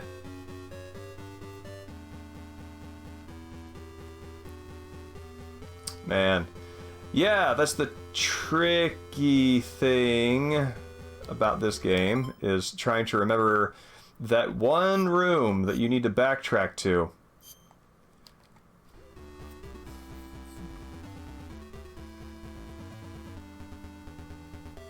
Well, let's go take a look. It's a pretty short jaunt.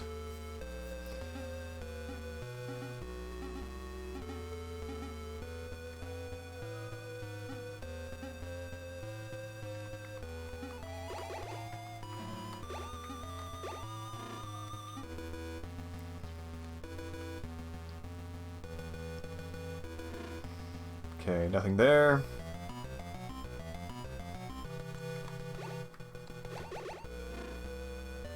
Ammo, useful.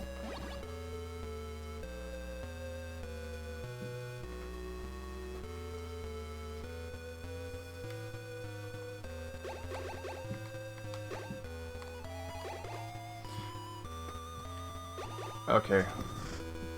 I have to stop a cat from destroying my carpet. 1 second. Oh.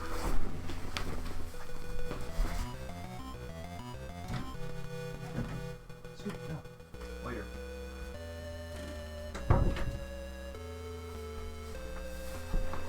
Oh. There we go. Okay. So, mental note. The basement has one door that is card 5 or higher. Excuse me. I feel like that will be important.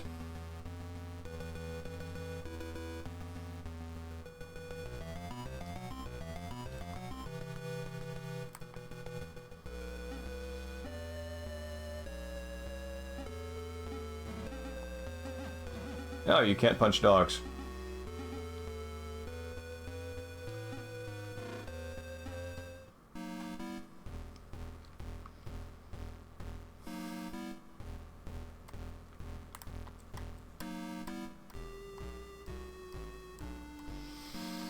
Well, where else is there?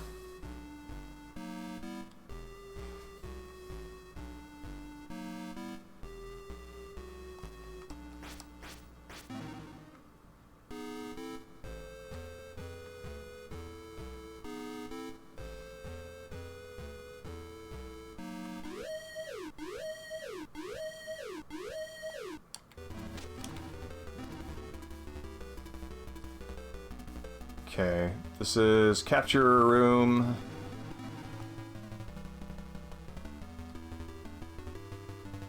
Yeah. I mean, now that I've got enough rations to just be able to eat, like, an arsenal of bullets, that makes backtracking a little less time-consuming.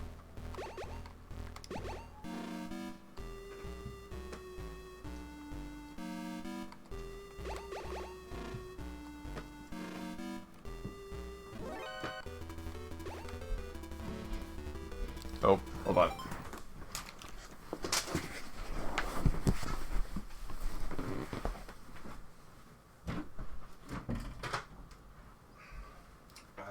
Here.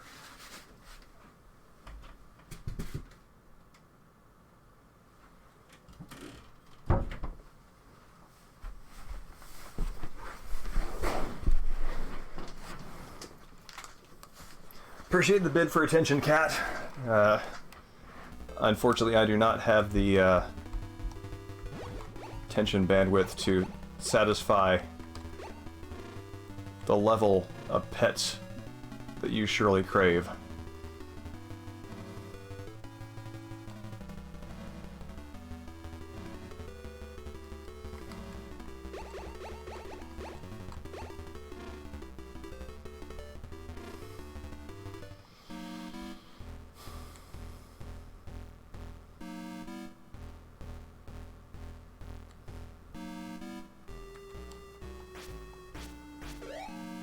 Okay, so this takes me right back here.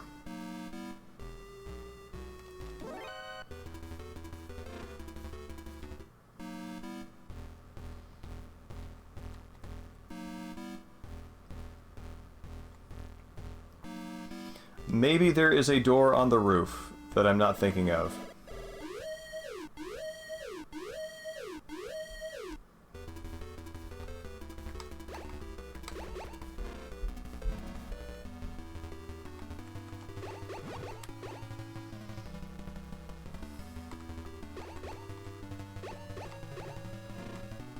Okay, all clear in here.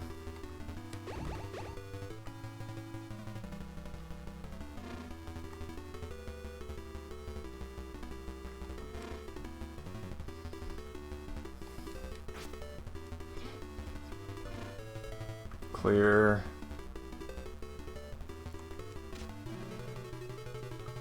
And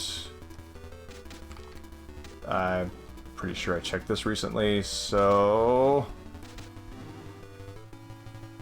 yeah, no, nothing down here.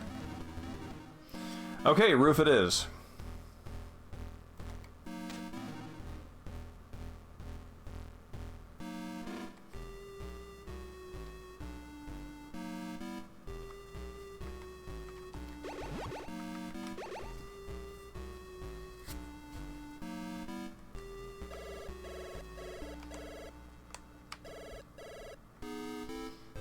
Okay, down here's the remote control missiles.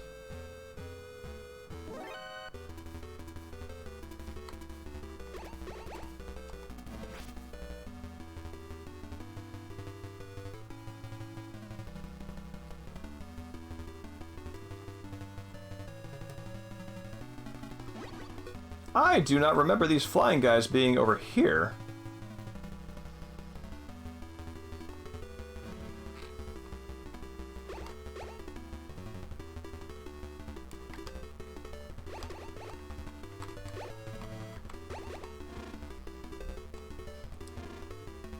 Alright, I am gonna look it up.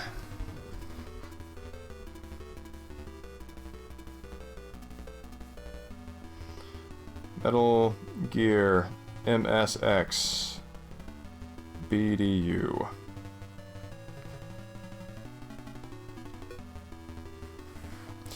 Yeah, the flying guys, I was interested to see that there were flying platform enemies in Metal Gear Solid 3 because it made me think of these guys.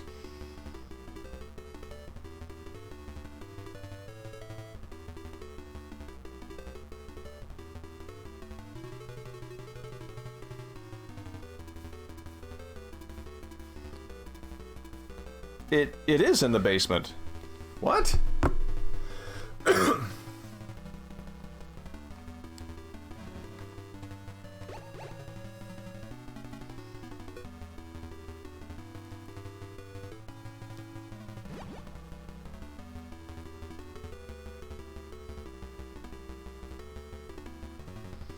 You mean like what order you played them in, relative to the Solid games?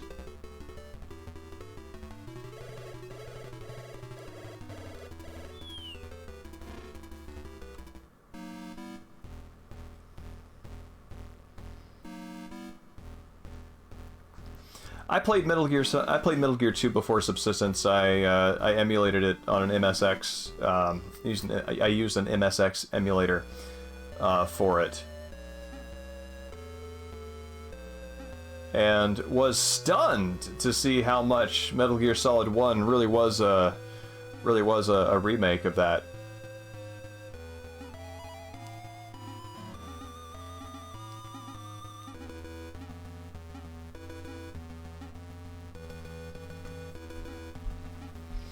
Though, looking at things like the, you know, the projectile range attack from the tank in that boss fight here, I'm appreciating how Metal Gear Solid, how MGS 1 really takes elements from both games and repackages them.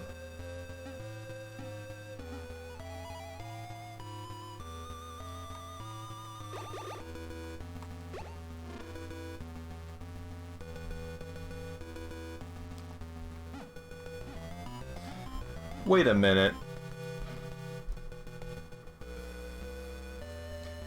Is it on the outer walls? Excuse me.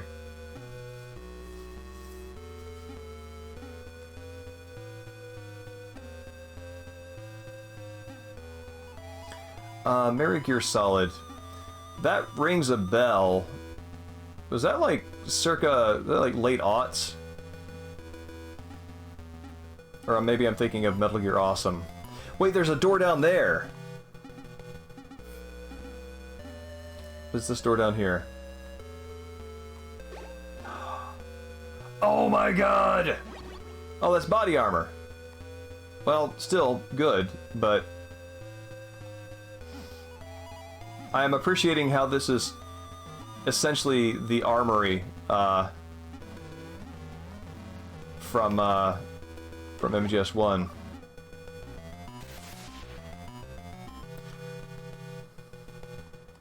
Yeah, this is almost exactly the armory.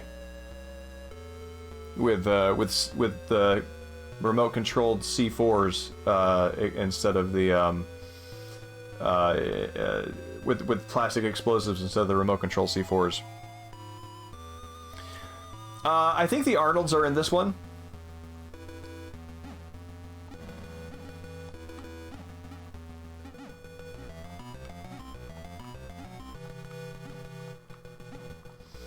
So apparently the way to find out about the BDUs is by contacting Schneider, whose frequency you would know from the game manual,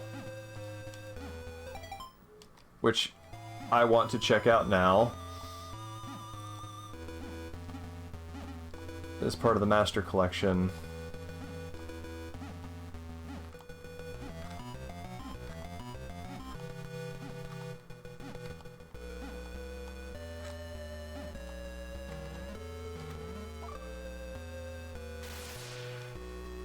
There you are. Gotcha.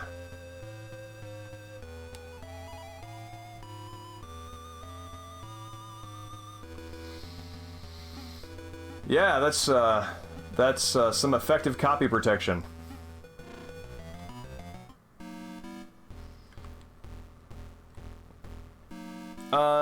They're the same thing, I believe.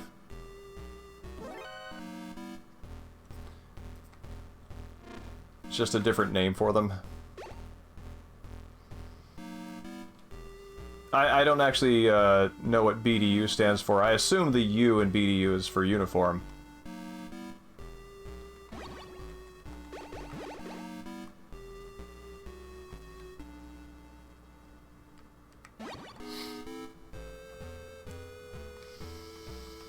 Yeah, well, I mean, they...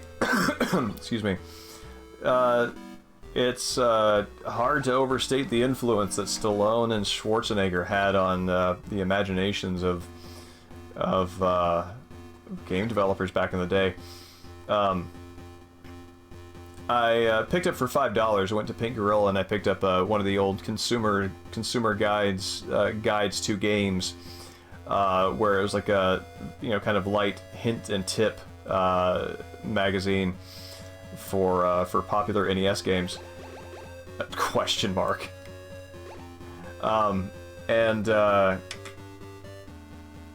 looking at Contra, I mean, clearly Contra is Schwarzenegger and Stallone, Rambo and Dutch from Predator.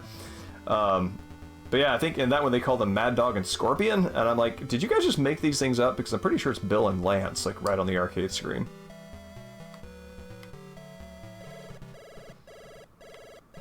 Hello, fellow kids.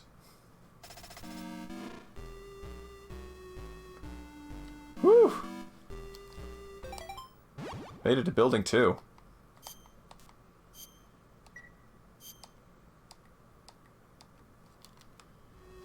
So let's come back to that then. How do I...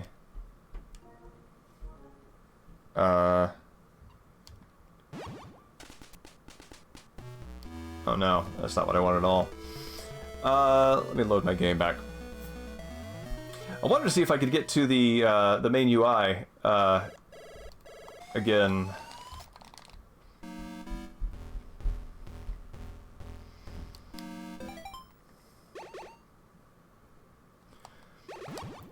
I remember there was an option. Oh, okay, end game. There we go.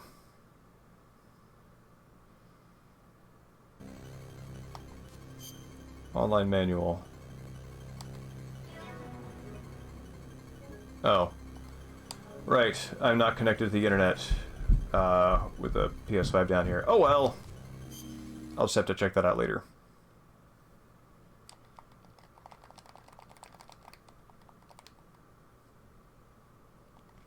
Yeah, a lot of the manuals and things like that are not on the disc itself, which is strange to me.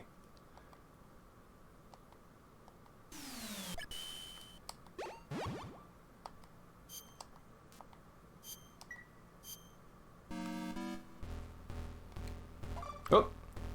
Haha. Super stealthy.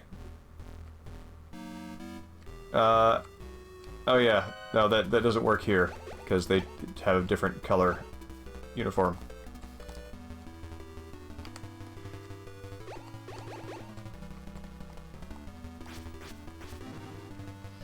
I do too. Alright, can restock these mines.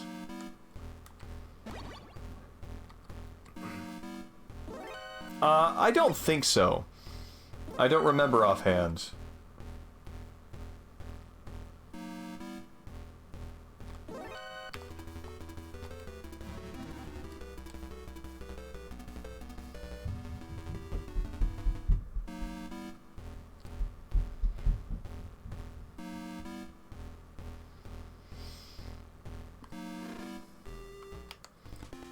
Right.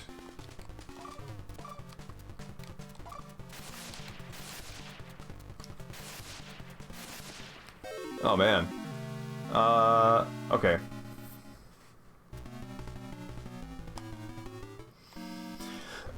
It does have every version of MGS 1, so that's cool.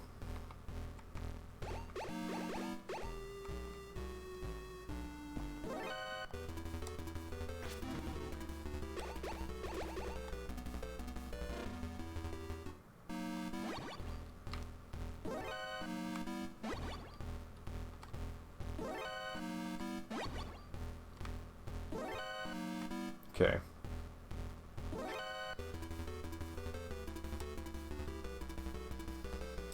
So I might die a few times to this tank, so I'm not gonna worry about that.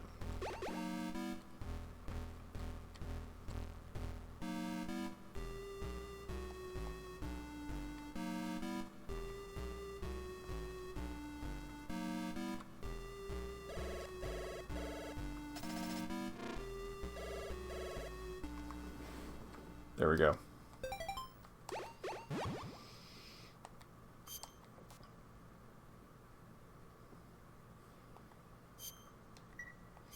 Does she get a sneaking suit in Integral?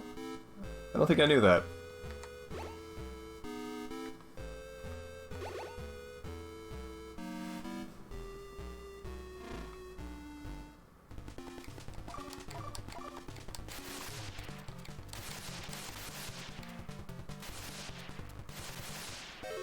Oh wow, things take some damage.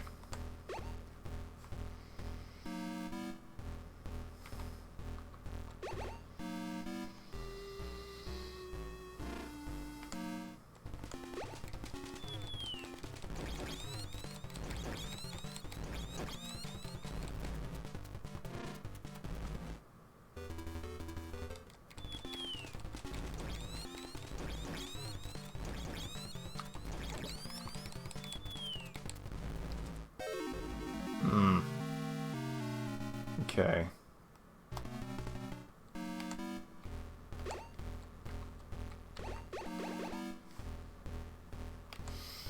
I don't think mines are gonna do it.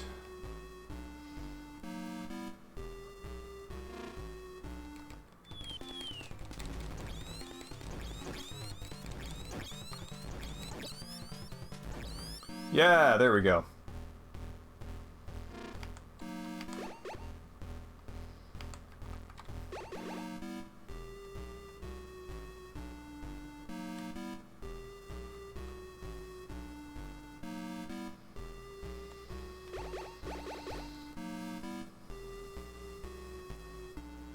How do you see me through that?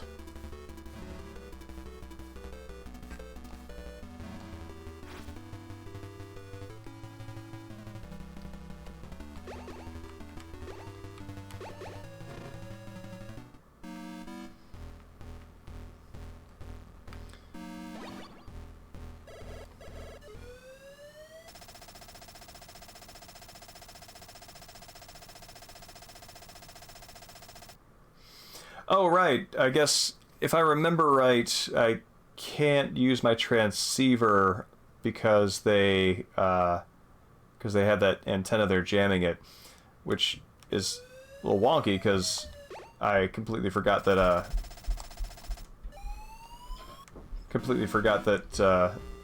I could call my COs and my support team, which you don't need as much in this game, it seems.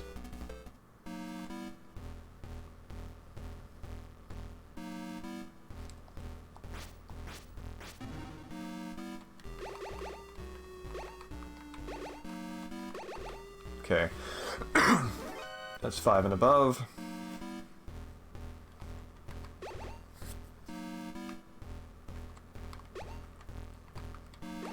Oops. Okay, that's 5 and above.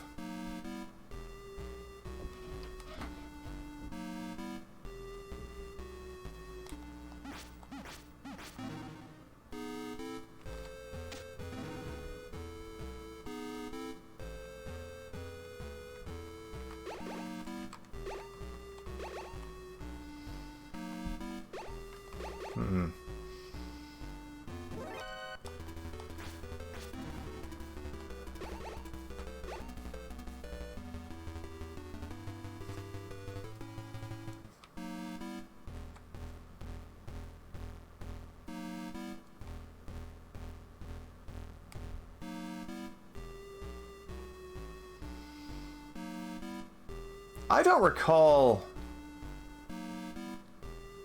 an analogous situation in the later Metal Gear games to moving through the sewers offhand, outside of Big Boss's escape.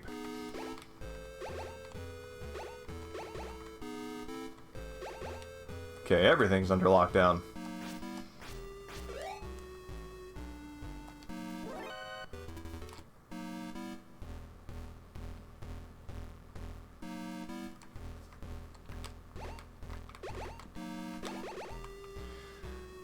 Okay, elevator it is. Oh yeah, that's right. There was the escort mission that was cut from 4. Which I believe came back in Metal Gear Online in the Tomb of Tubes level. Which I think is a cool one. Okay, can't go to the basement from here. Alright, this elevator can't go down. This elevator can only go up.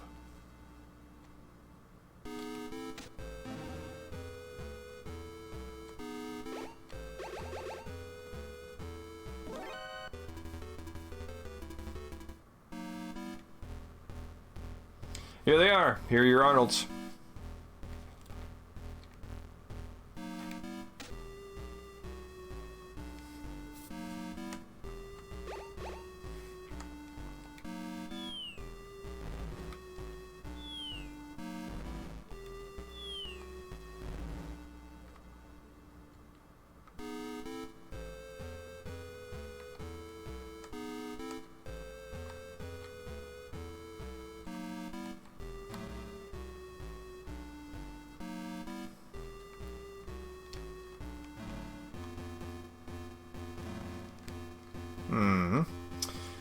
Okay.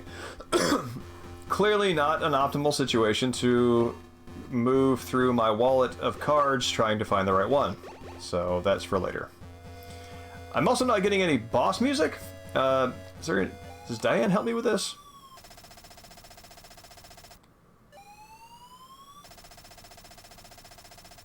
Bloody Brad.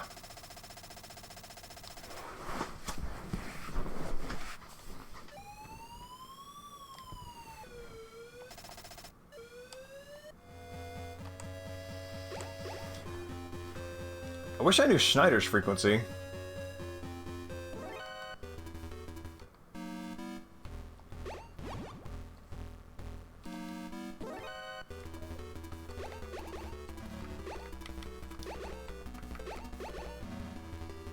Ah! I was a fool! I should have known which doors lead where.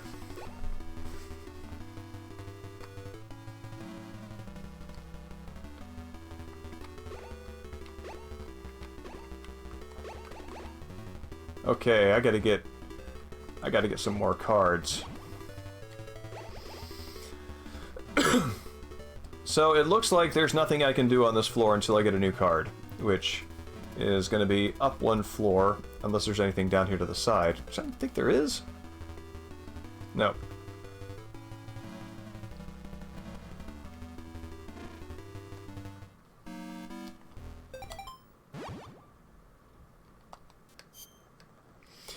Yeah, if you have the Schneider frequency on hand, that would be great.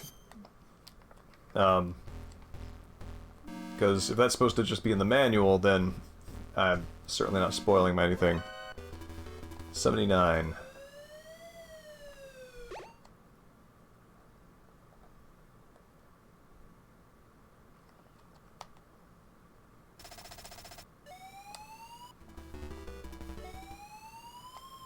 Nothing from Schneider. Oh, yeah, body armor.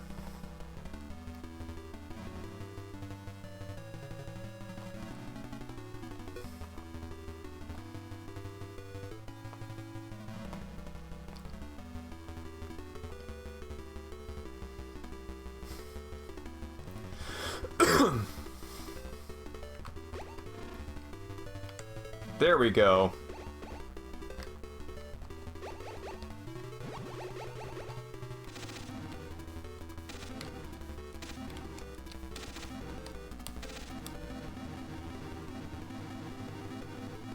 Okay. I think I am supposed to be on permanent alert because I just racked up a body count higher than anything I have done so far in the game.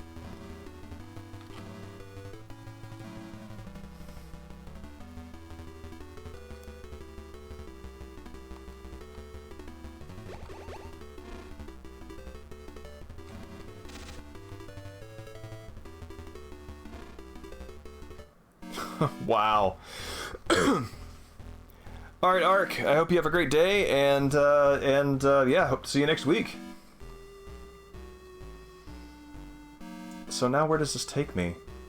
Ah, no! Alright. No, no, no, no, no, no! Oh god, these things!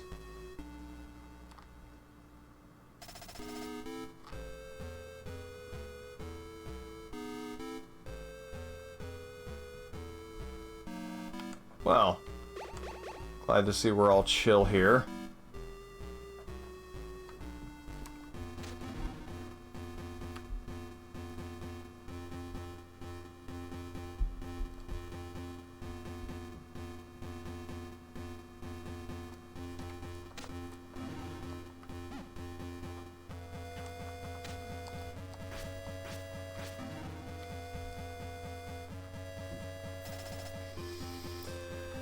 A compass. Ah! I was set up. Is this Bloody Brad? It is, in fact, Bloody Brad.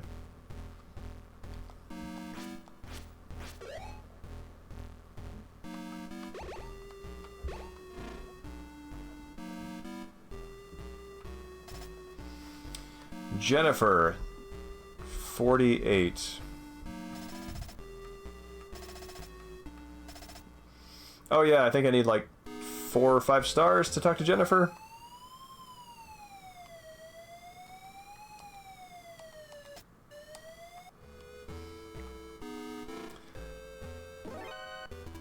Oh, I think, don't I need Jennifer to open this door for me? I think I do. I think there's something that I need out of this room that only Jennifer can get me, and I need to rescue a bunch of prisoners to get my class rating up.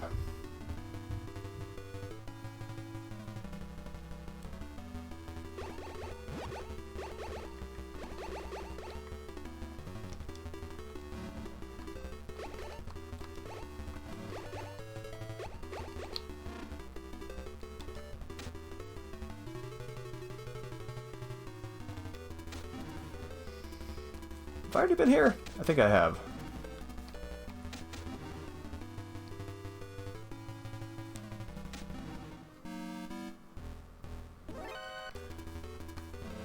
Oh man, they're just racking up the alerts here. I actually don't think I even need what's in this room. Oh, de Gaulle said that the graveyards are full of indispensable men.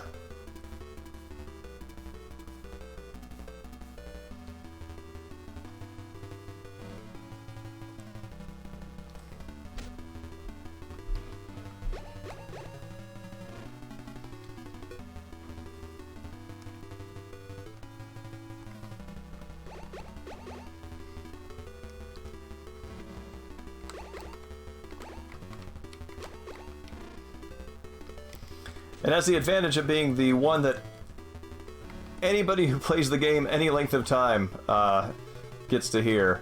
I think that's the first save quote you get from Mei Ling.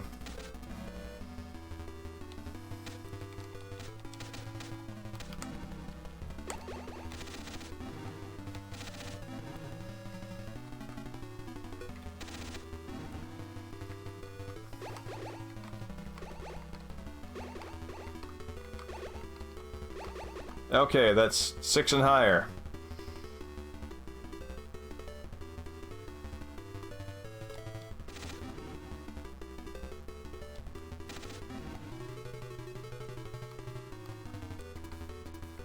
Was it 2?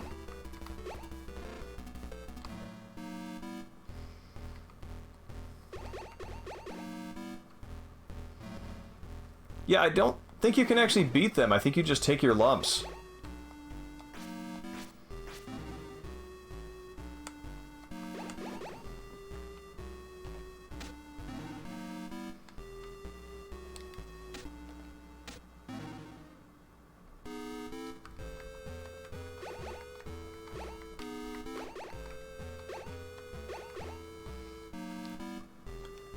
Whew. Some later game doors in here. Ah! Get out of here.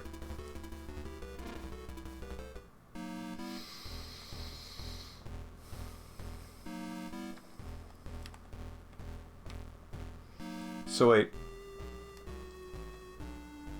Oh, this elevator can only go up. Damn it. Alright, so maybe this time through I can use card 5.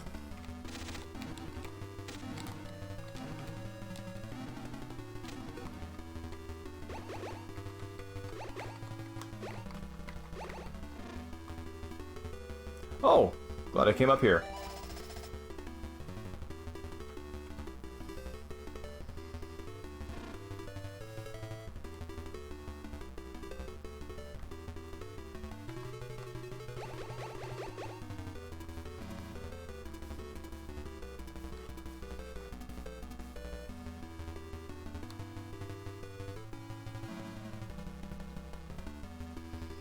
Okay, this was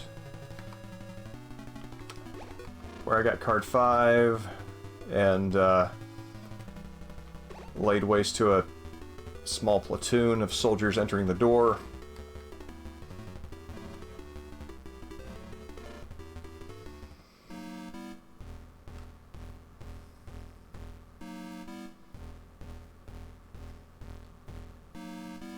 Okay, Dr. Madnar is down here.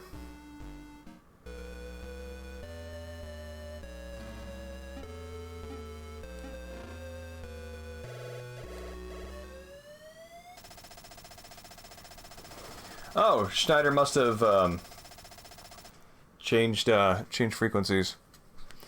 Okay, the start of the gas room.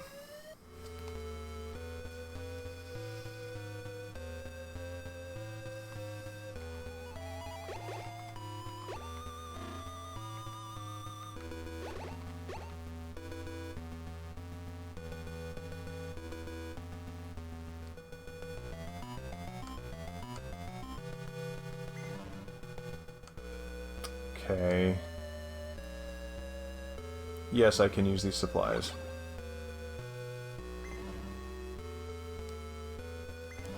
And yeah, anytime there's an insta-kill obstacle, want to do a safety save.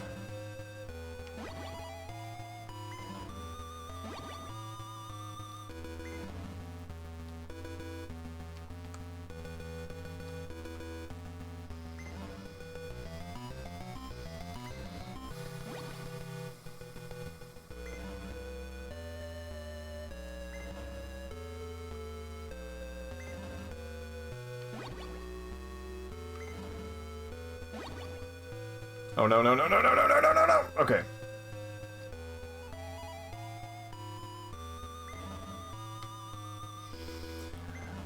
Yeah, I'm going faster than I remember when I played this before. And besides, you know, whatever memory is sort of rattling around back there in my brain of the game's progression,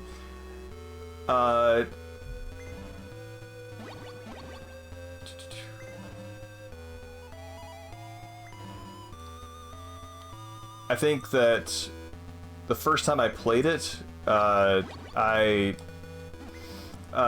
just have like a better sense of the series design now than I did then. So I think that helps.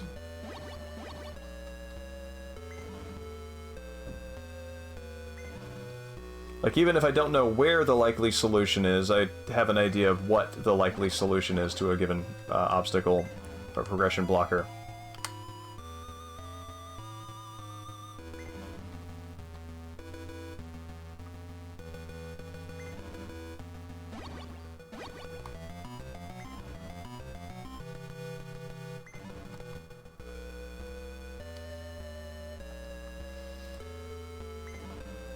I'm a Michelin 4-star soldier.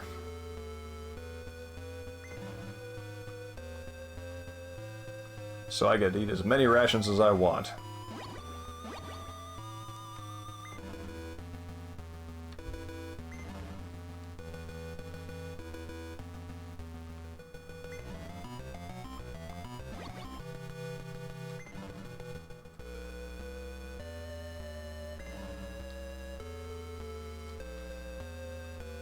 Woo! That was close. Okay. That should top me off. Now, so I don't have to do that again, let's go back to the elevator and just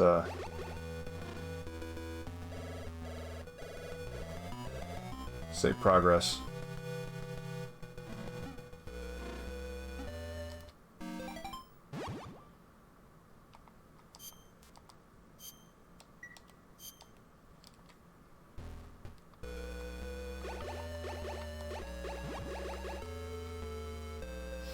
Okay, this might be the where the class tops out, because I've got full life now.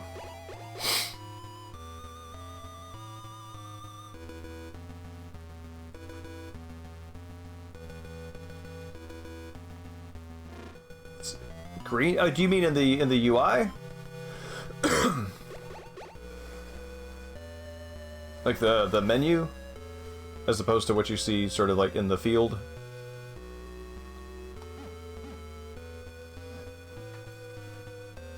Yeah, I think probably just green is in like that's a safe color. Means go, means good.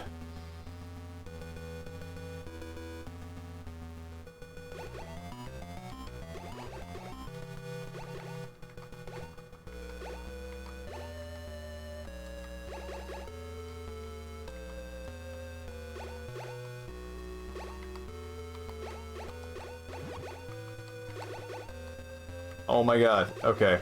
As I'm just slowly dying because I can't... So, the fiction that I'm making up in my brain for why I'm rifling through those cards with a gas mask off is that it fogs up on the inside. It's like your glasses when you're wearing an N95. Just can't see a thing.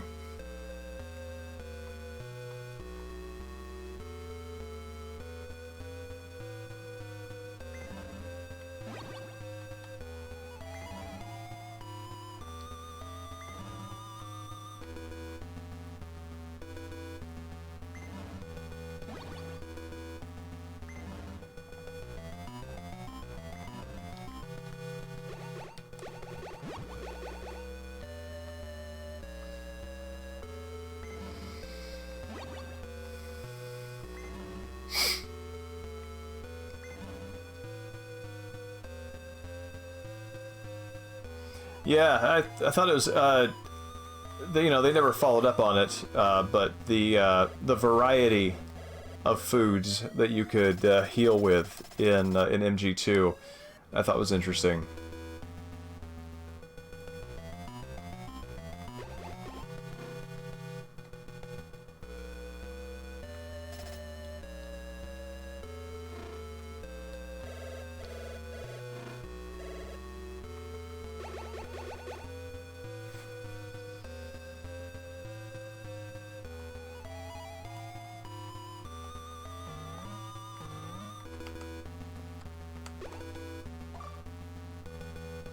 Oh, there it is.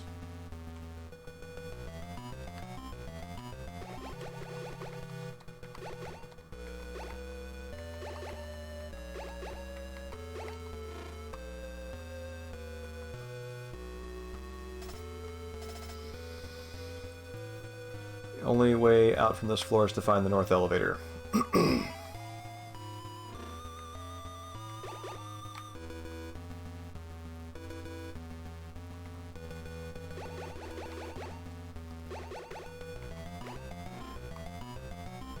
There he is. And I believe this is a trap.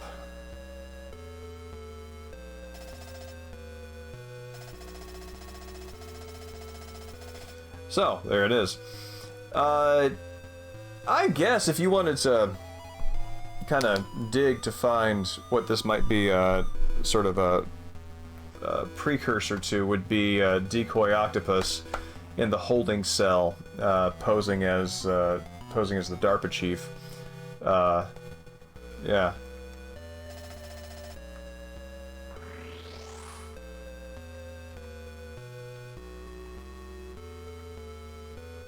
Alright, card 6.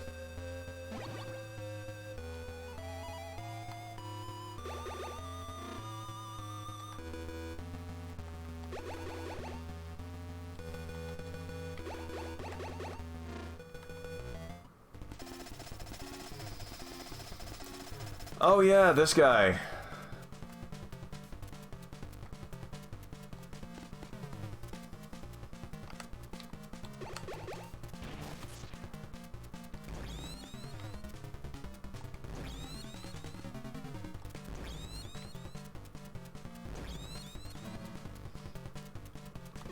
See if I can do this a little more interestingly. Yeah, there we go. My solution was to run up to him and shoot him. Behold, the greatest soldier of the 20th century. Yeah. See, I think there was something back here that I couldn't get because I didn't have the card key for.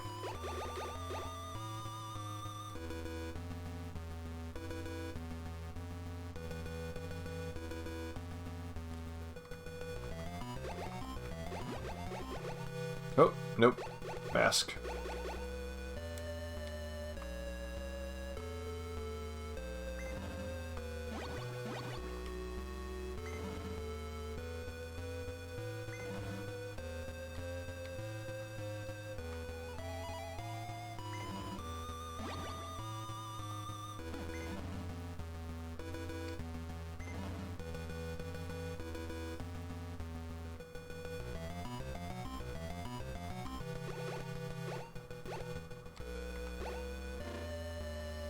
See, was it this door?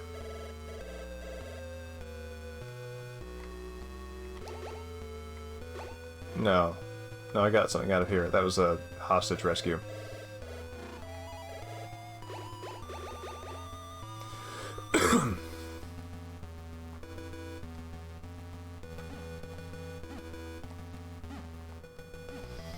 So what gets me over there?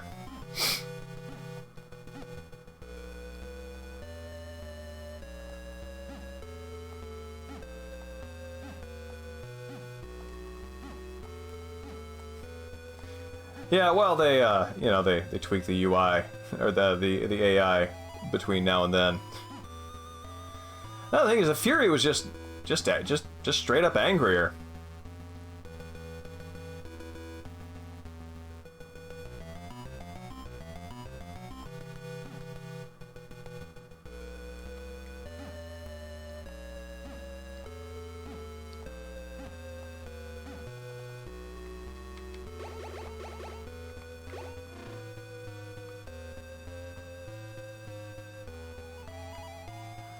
Well, you can carry one more in your stomach, buddy.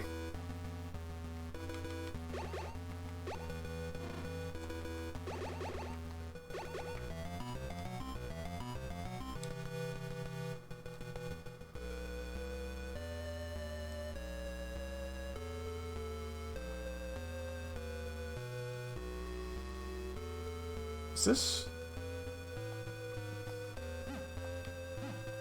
No, there's nothing here. Okay.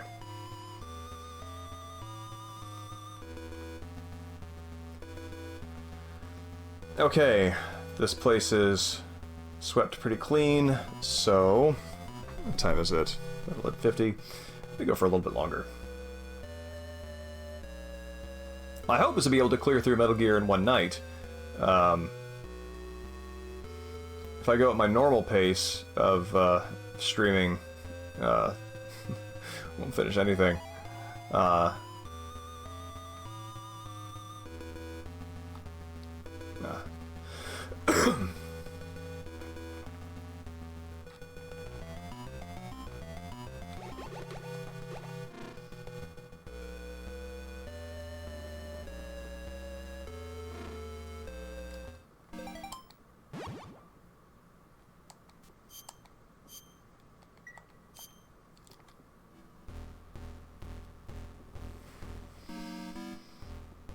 Okay, card 6. Show me what you got.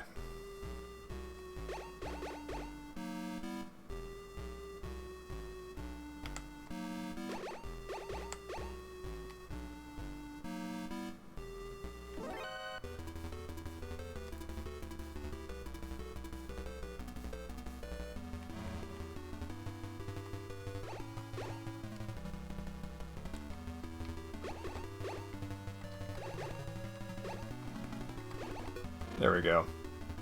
Oh, wait. There we go. This is what I'm thinking of.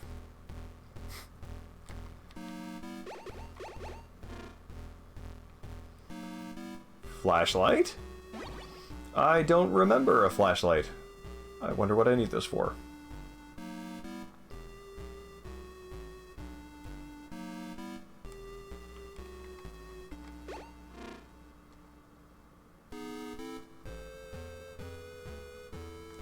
Yeah, that's... Okay. That seems worth remembering. But there are a few more rooms to discover up here.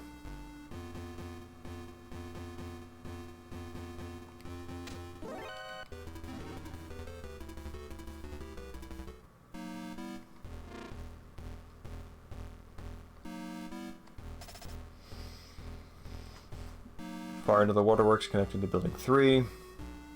I think I need a snorkel to get up there.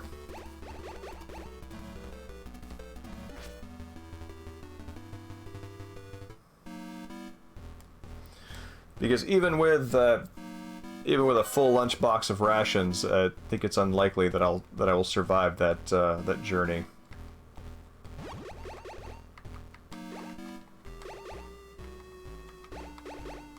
Is this a...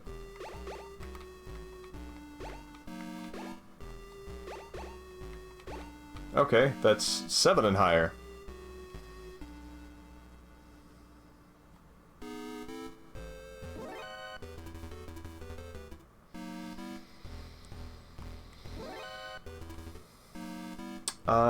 That door, did I go in there? I don't think I did.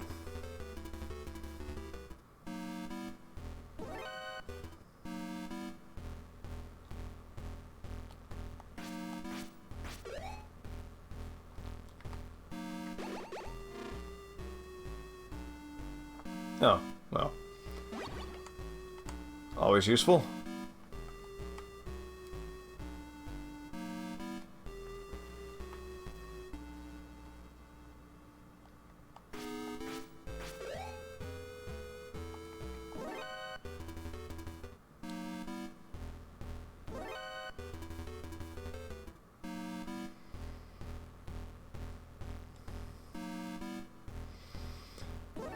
Okay, since it will be a little while before I can get back down here, given the way the elevators work in here, I'm going to see what's at the other end of this room.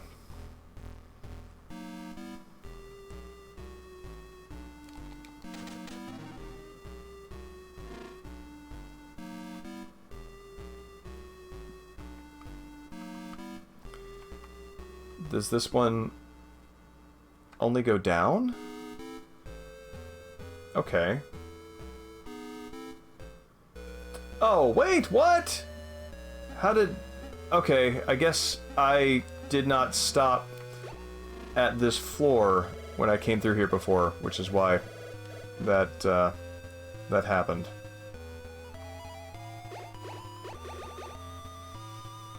So, that tells me that everything on that floor except for the room that, that needs like a 7 or higher card is done.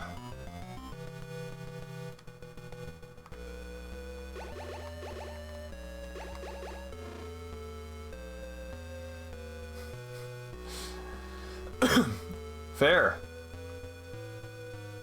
I mean, no character goes to waste in this series, so I mean, yeah, every dog is the either the offspring of Dee Dee or a clone of Dee Dee or something that is related to Dee Dee.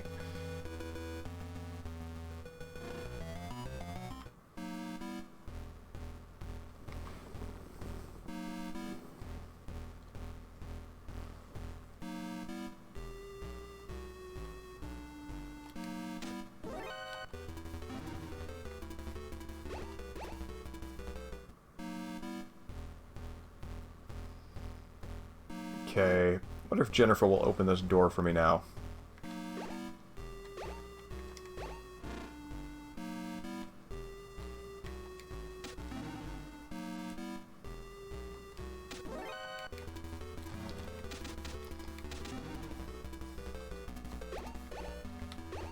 Oh, wait. I must be thinking of a different door then. Wait, so is there anything in here?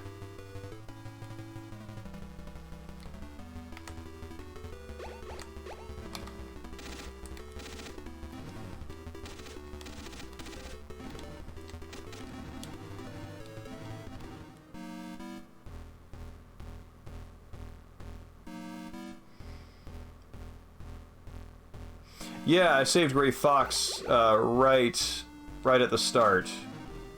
Yeah, pretty early on. Oh.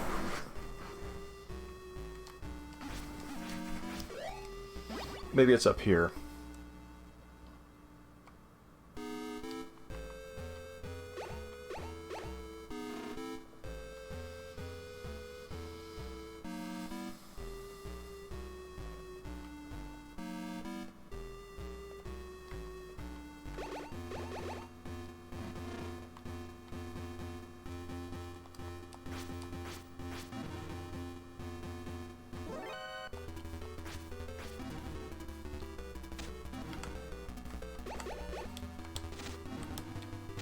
Whew. Gonna die.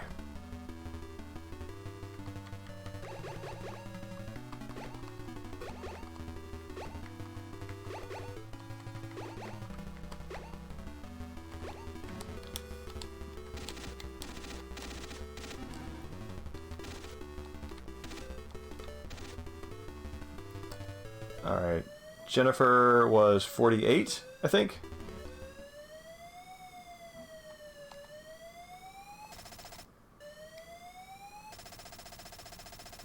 Okay, there we go. That's what I'm remembering. Yeah, I gotta get that compass. Okay.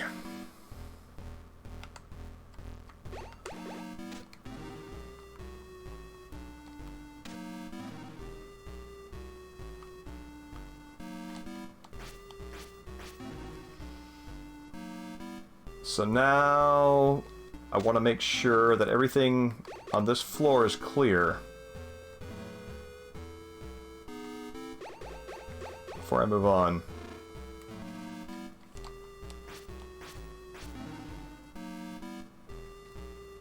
So I already did that door up there.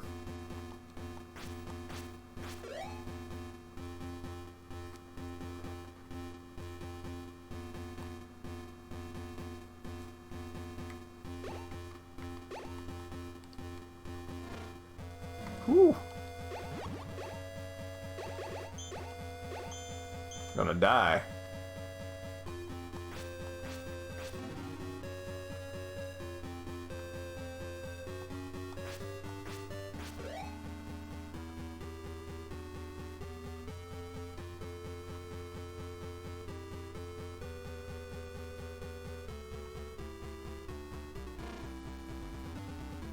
Aha!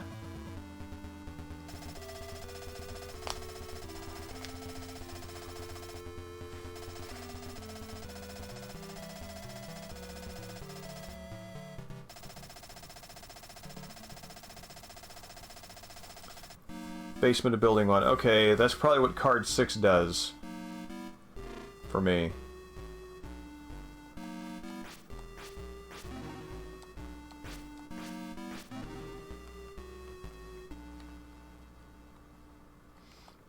And I think that's the last backtracking I need to do over that way.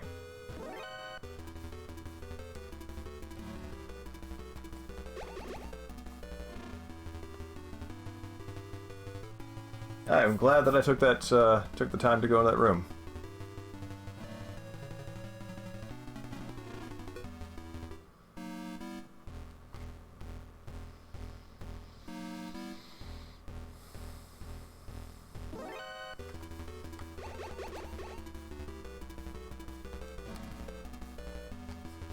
At this point, I feel like the shock of the alert must have worn off on this level. Of Snake just sort of like, "Hi guys, still really just interested in getting through here. Glad to give you something to do. Be well."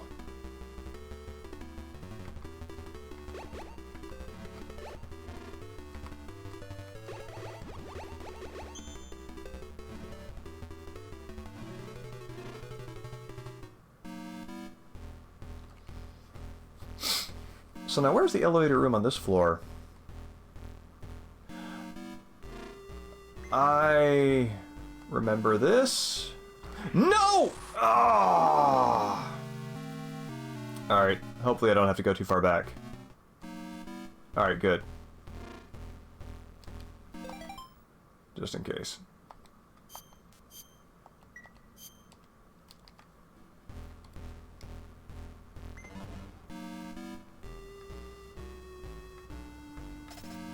So, I did go through here. And... okay. And that's the bloody Brad room, so, okay, cool.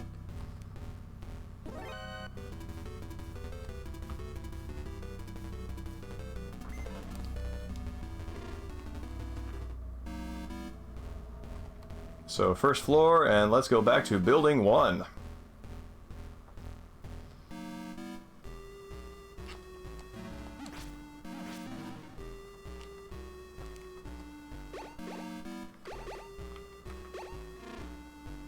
Nope! Woo!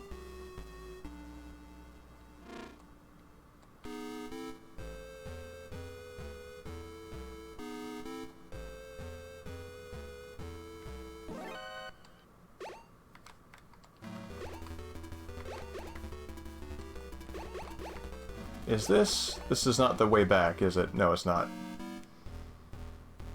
Way back is around here.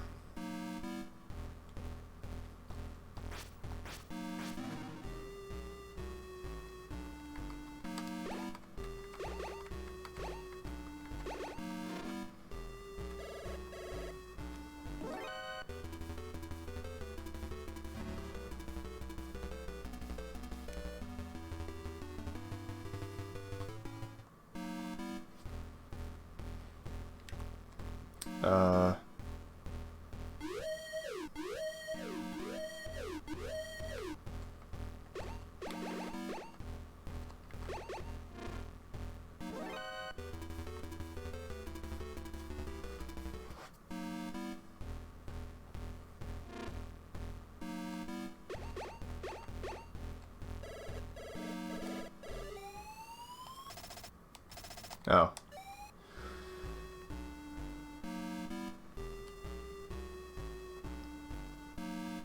Having those specific frequencies attached to, like, individual events like that, kind of, take some of the sequence of events that they're trying to narrate and confounds them.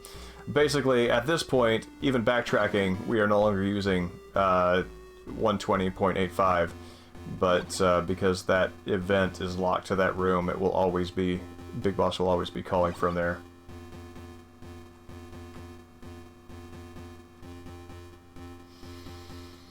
Alright, time to go back to a truck that wants to move.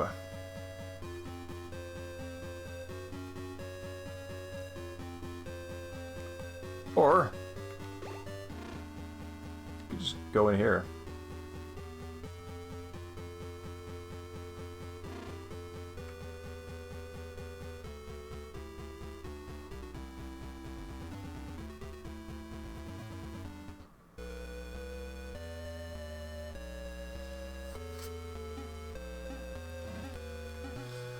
I think the last few times I played this game, I used an FAQ because I kept getting stuck, and as I am playing through now and just sort of seamlessly experiencing each obstacle and moving through it, the whole thing now seems like of a piece in my brain in a way that it hasn't previously.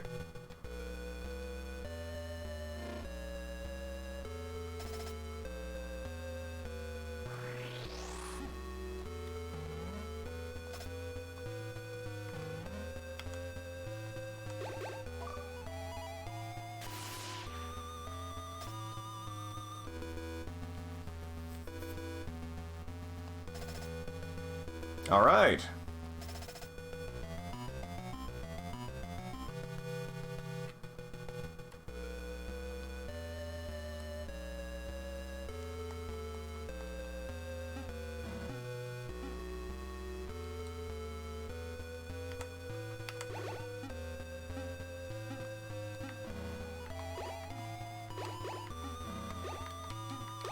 Is this like card 1 as a troll? Yep. Aha!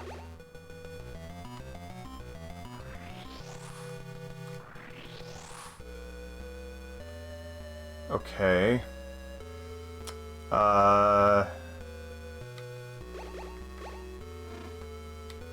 Let's reset this.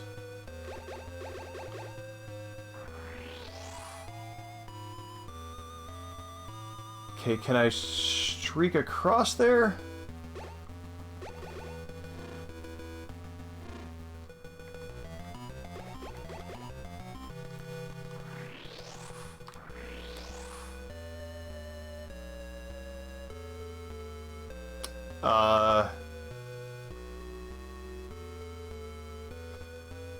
Well, this would be me dead, wouldn't it? So, okay, maybe I cross over here to this crease and then juke up before that trap can open. Oh, good.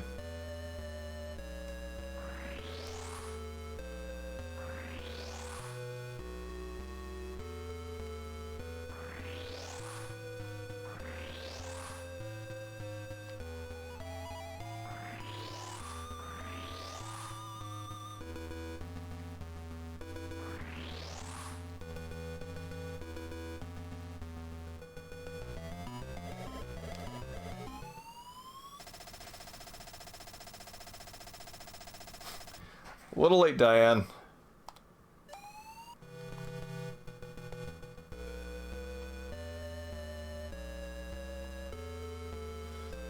But I appreciate the concern.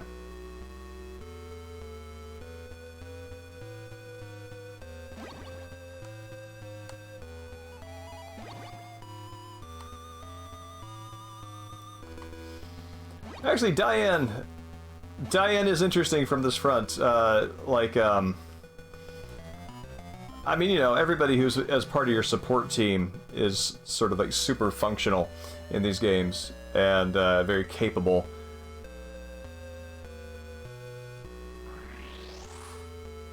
And the idea... This takes me back to Building 2's basement? Interesting. The idea that you would have have kind of a incompetent or inattentive support character is pretty good.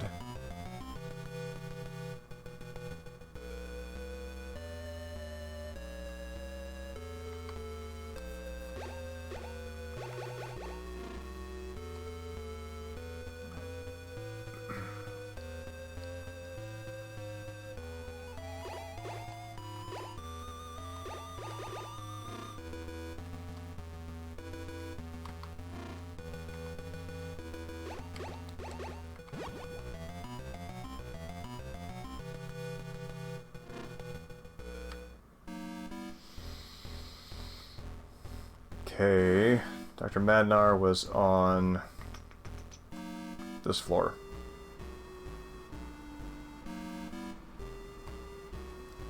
Yep, that's his room.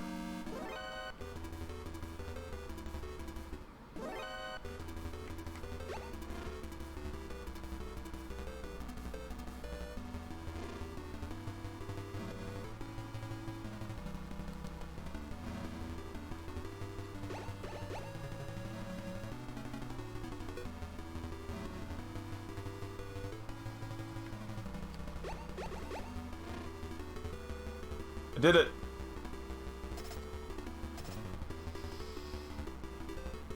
100 floors under Building 3. Oh, neat! The deep industrial hangar traces back to here too.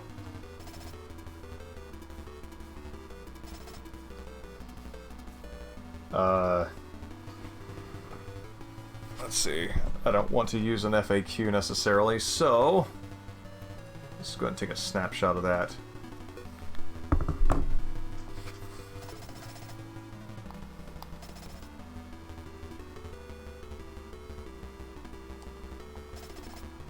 A rocket launcher. So I need to kill Bloody Brad with a rocket launcher that I don't have. Diane, I think Jennifer needs to open the room to the rocket launcher too.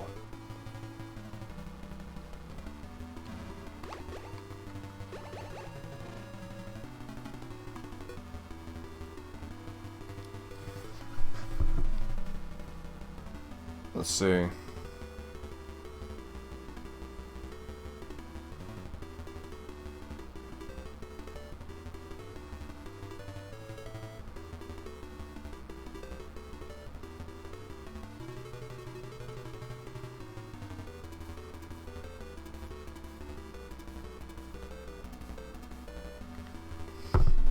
Okay.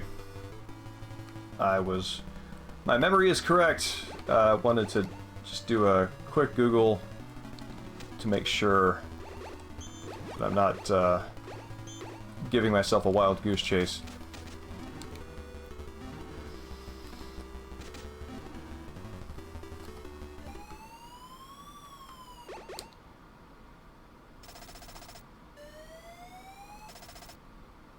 Okay, that's right.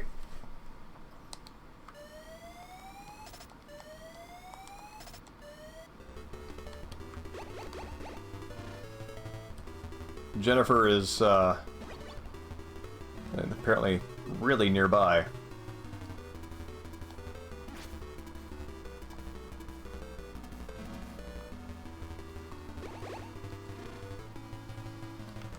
Alright, indestructible bloody Brad. Let's see, I need ammo.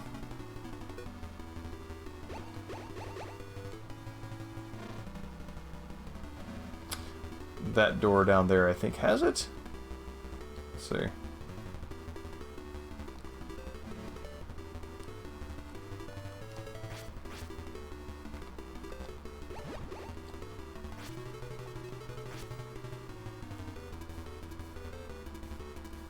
Yep.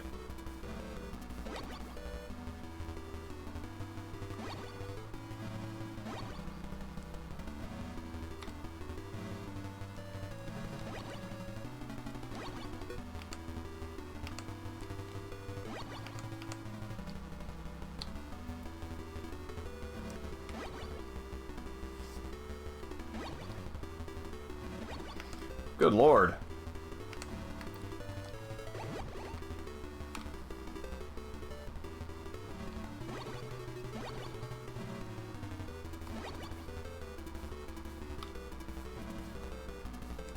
Imagine these guys are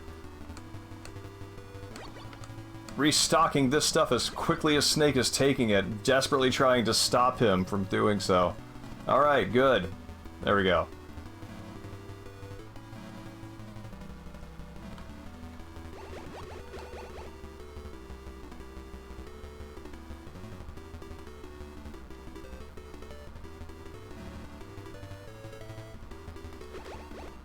Alright, Brad.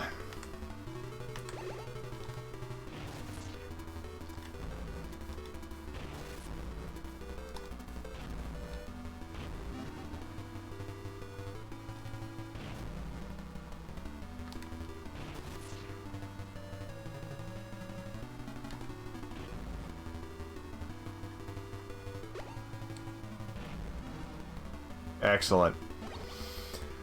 So, I'm pretty sure that I now need to go down to the first floor, and there was a door down there that I couldn't open.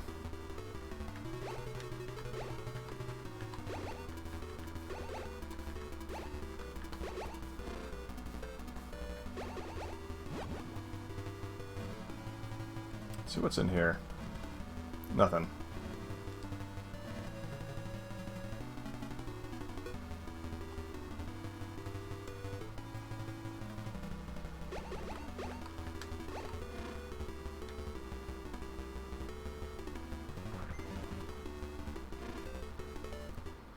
Whew.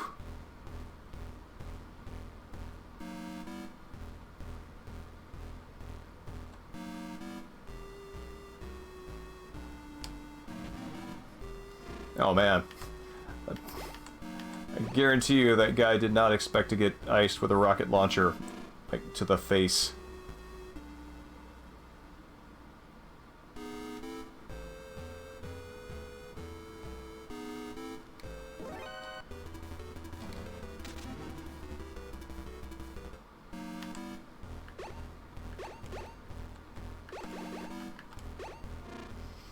Okay, that one's taken care of.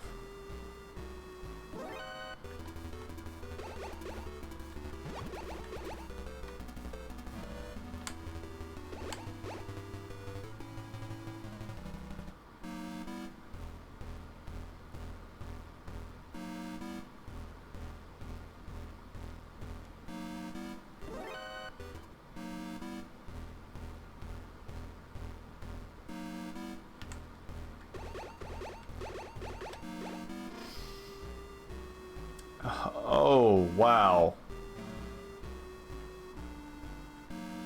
Ah, shoot. Okay. Here we go.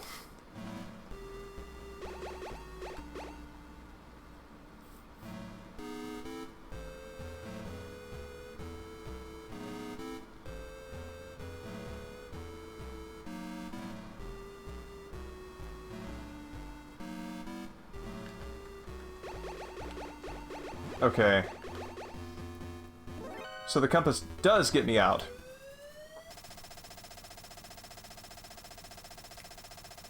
Ah, this is where he starts lying to me.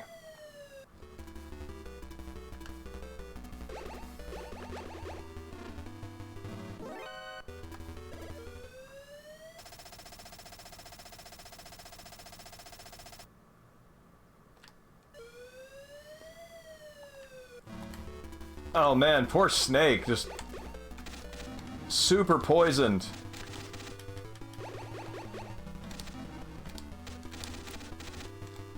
Being actively betrayed.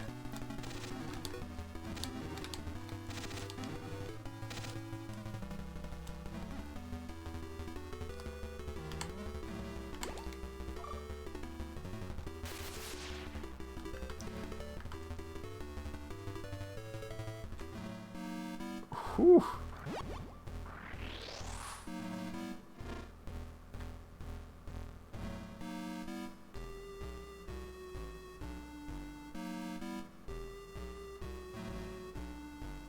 Am I going down to Metal Gear?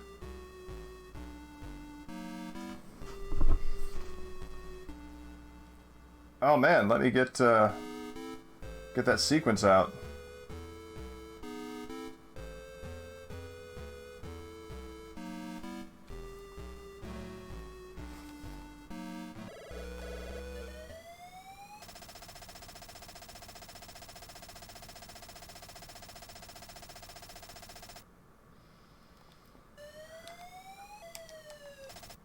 An oxygen cylinder.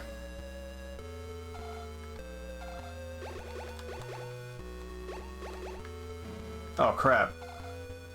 Oh man. Bad time for Snake.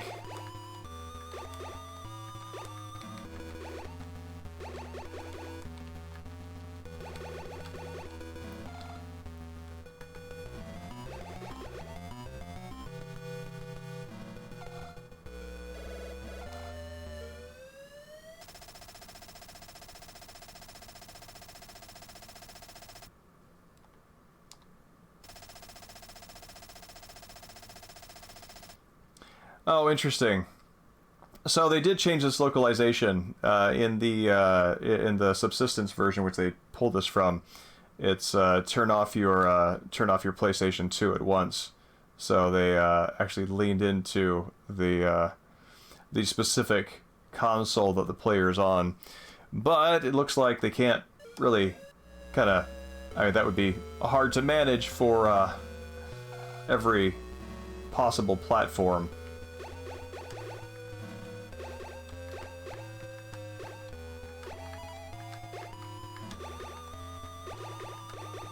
Okay, I don't have the card key that's going to get me in here, and I think I'm going to die from poison before I can succeed.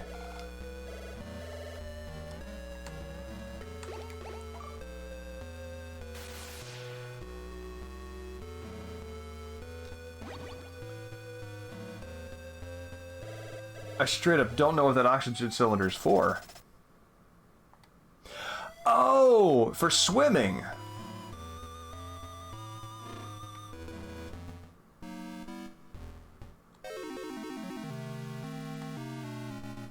Okay.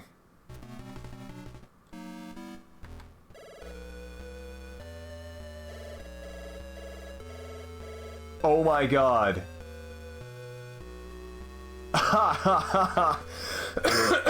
Oh wow. So this is what I'm left with, because that's what I entered the elevator on. Let's see how this goes.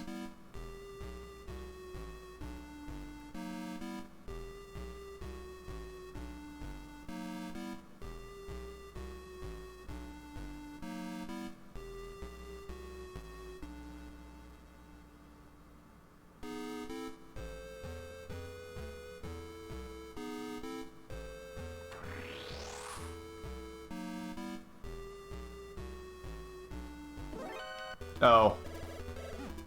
No, I don't think this is going to work. Let's see.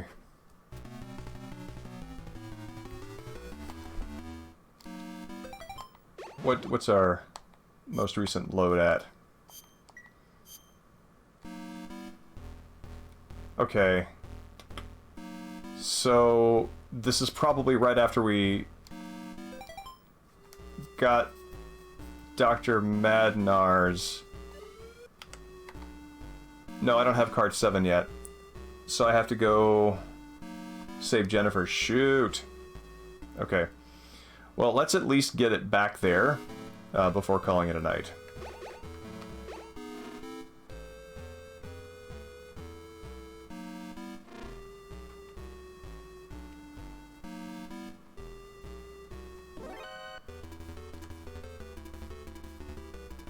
No, I need card 7 from Bloody Brad. Which means I need to go get the rocket launcher from Jennifer. That's my next step, that's right.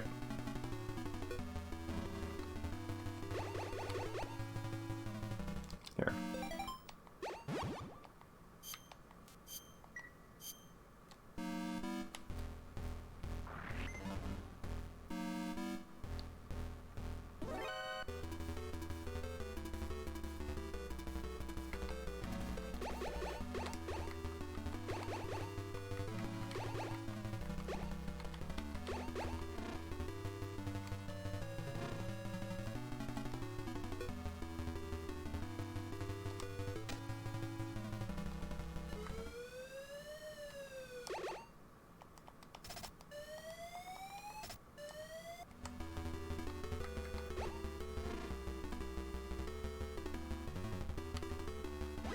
Okay, I've got to restock that ammo.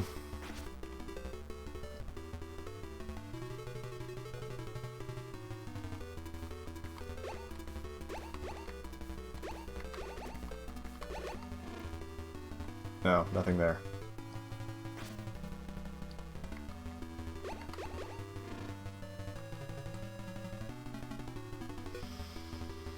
Was it... Yeah, it was down here.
There we go.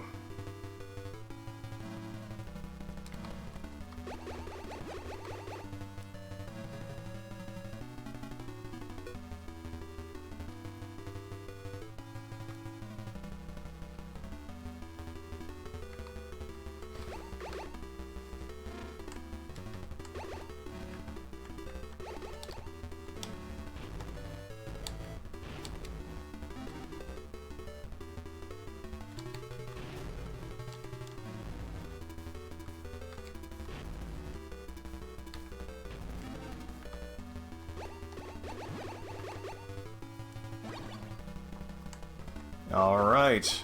Now... go back to the elevator and save. The tragedy does not strike again.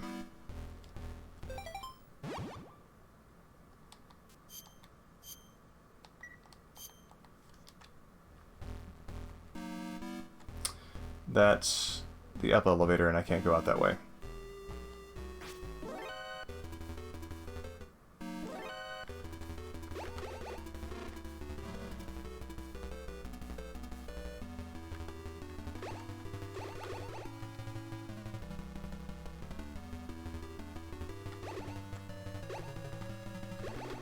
There we go.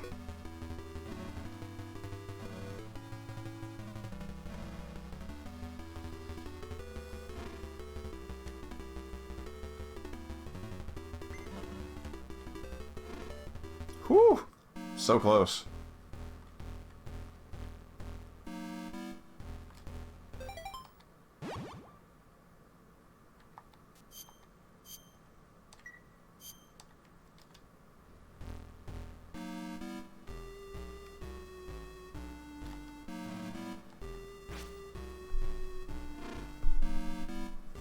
Whoop.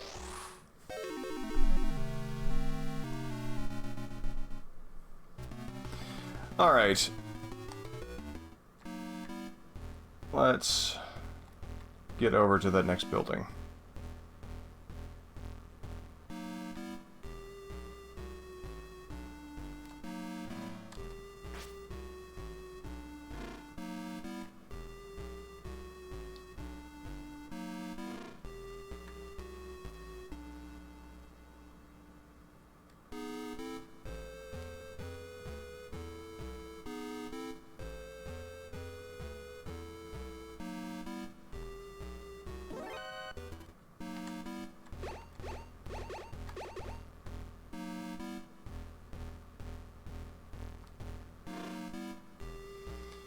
Okay, now let's try not to get hit by scorpions.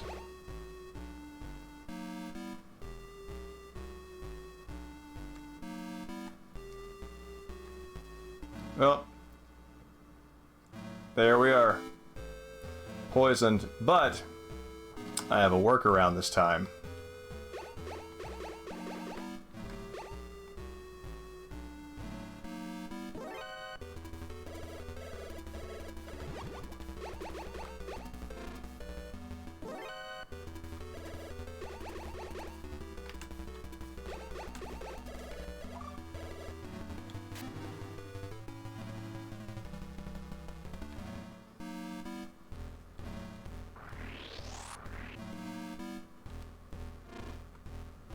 And this is my workaround, which the last playthrough taught me, is I can die here,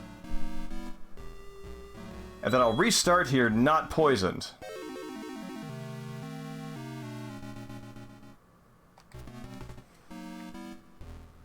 Brilliant.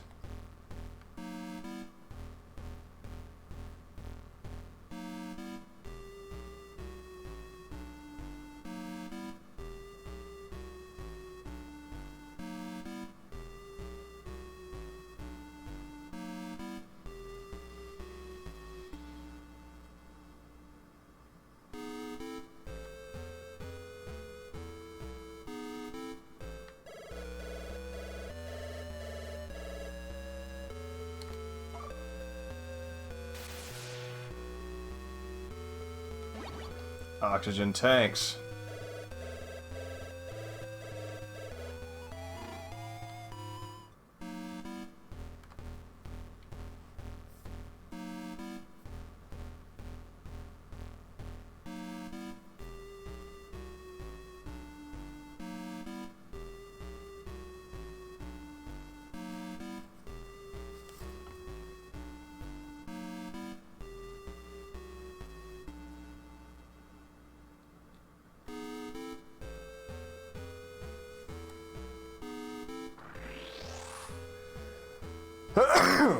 Pardon me. Woo! Excuse me. Alright, so I want to get in the truck on the right.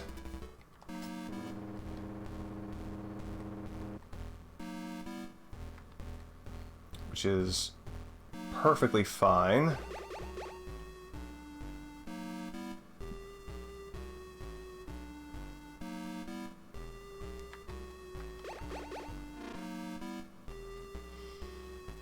Because we're going to refill on rations and head north.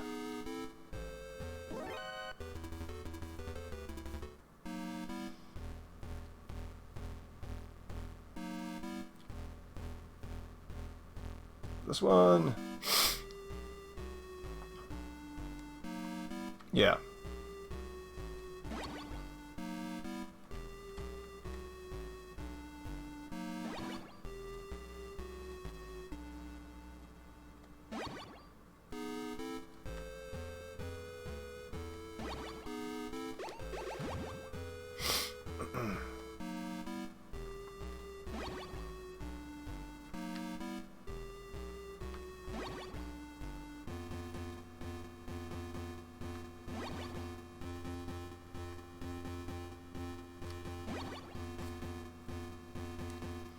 Alright, we are ready.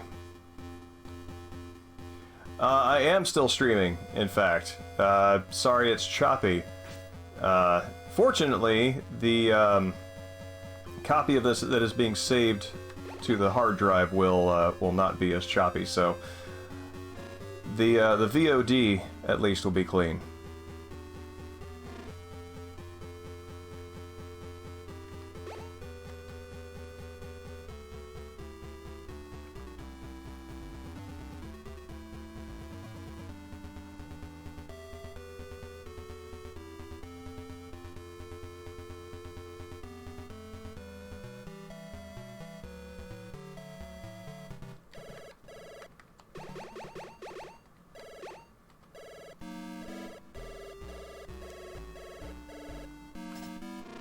Give me 1 second. Here.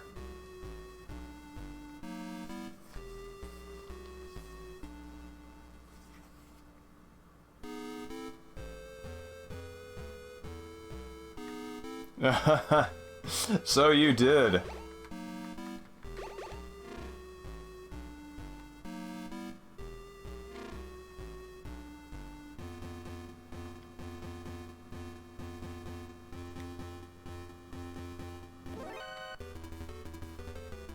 Well, shoot. I am sorry to hear that. Let's see.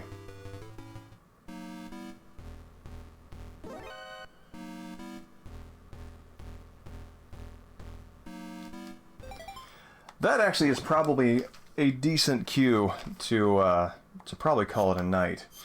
I think we are right on the verge of wrapping things up, so when we start the stream next week, we will be at the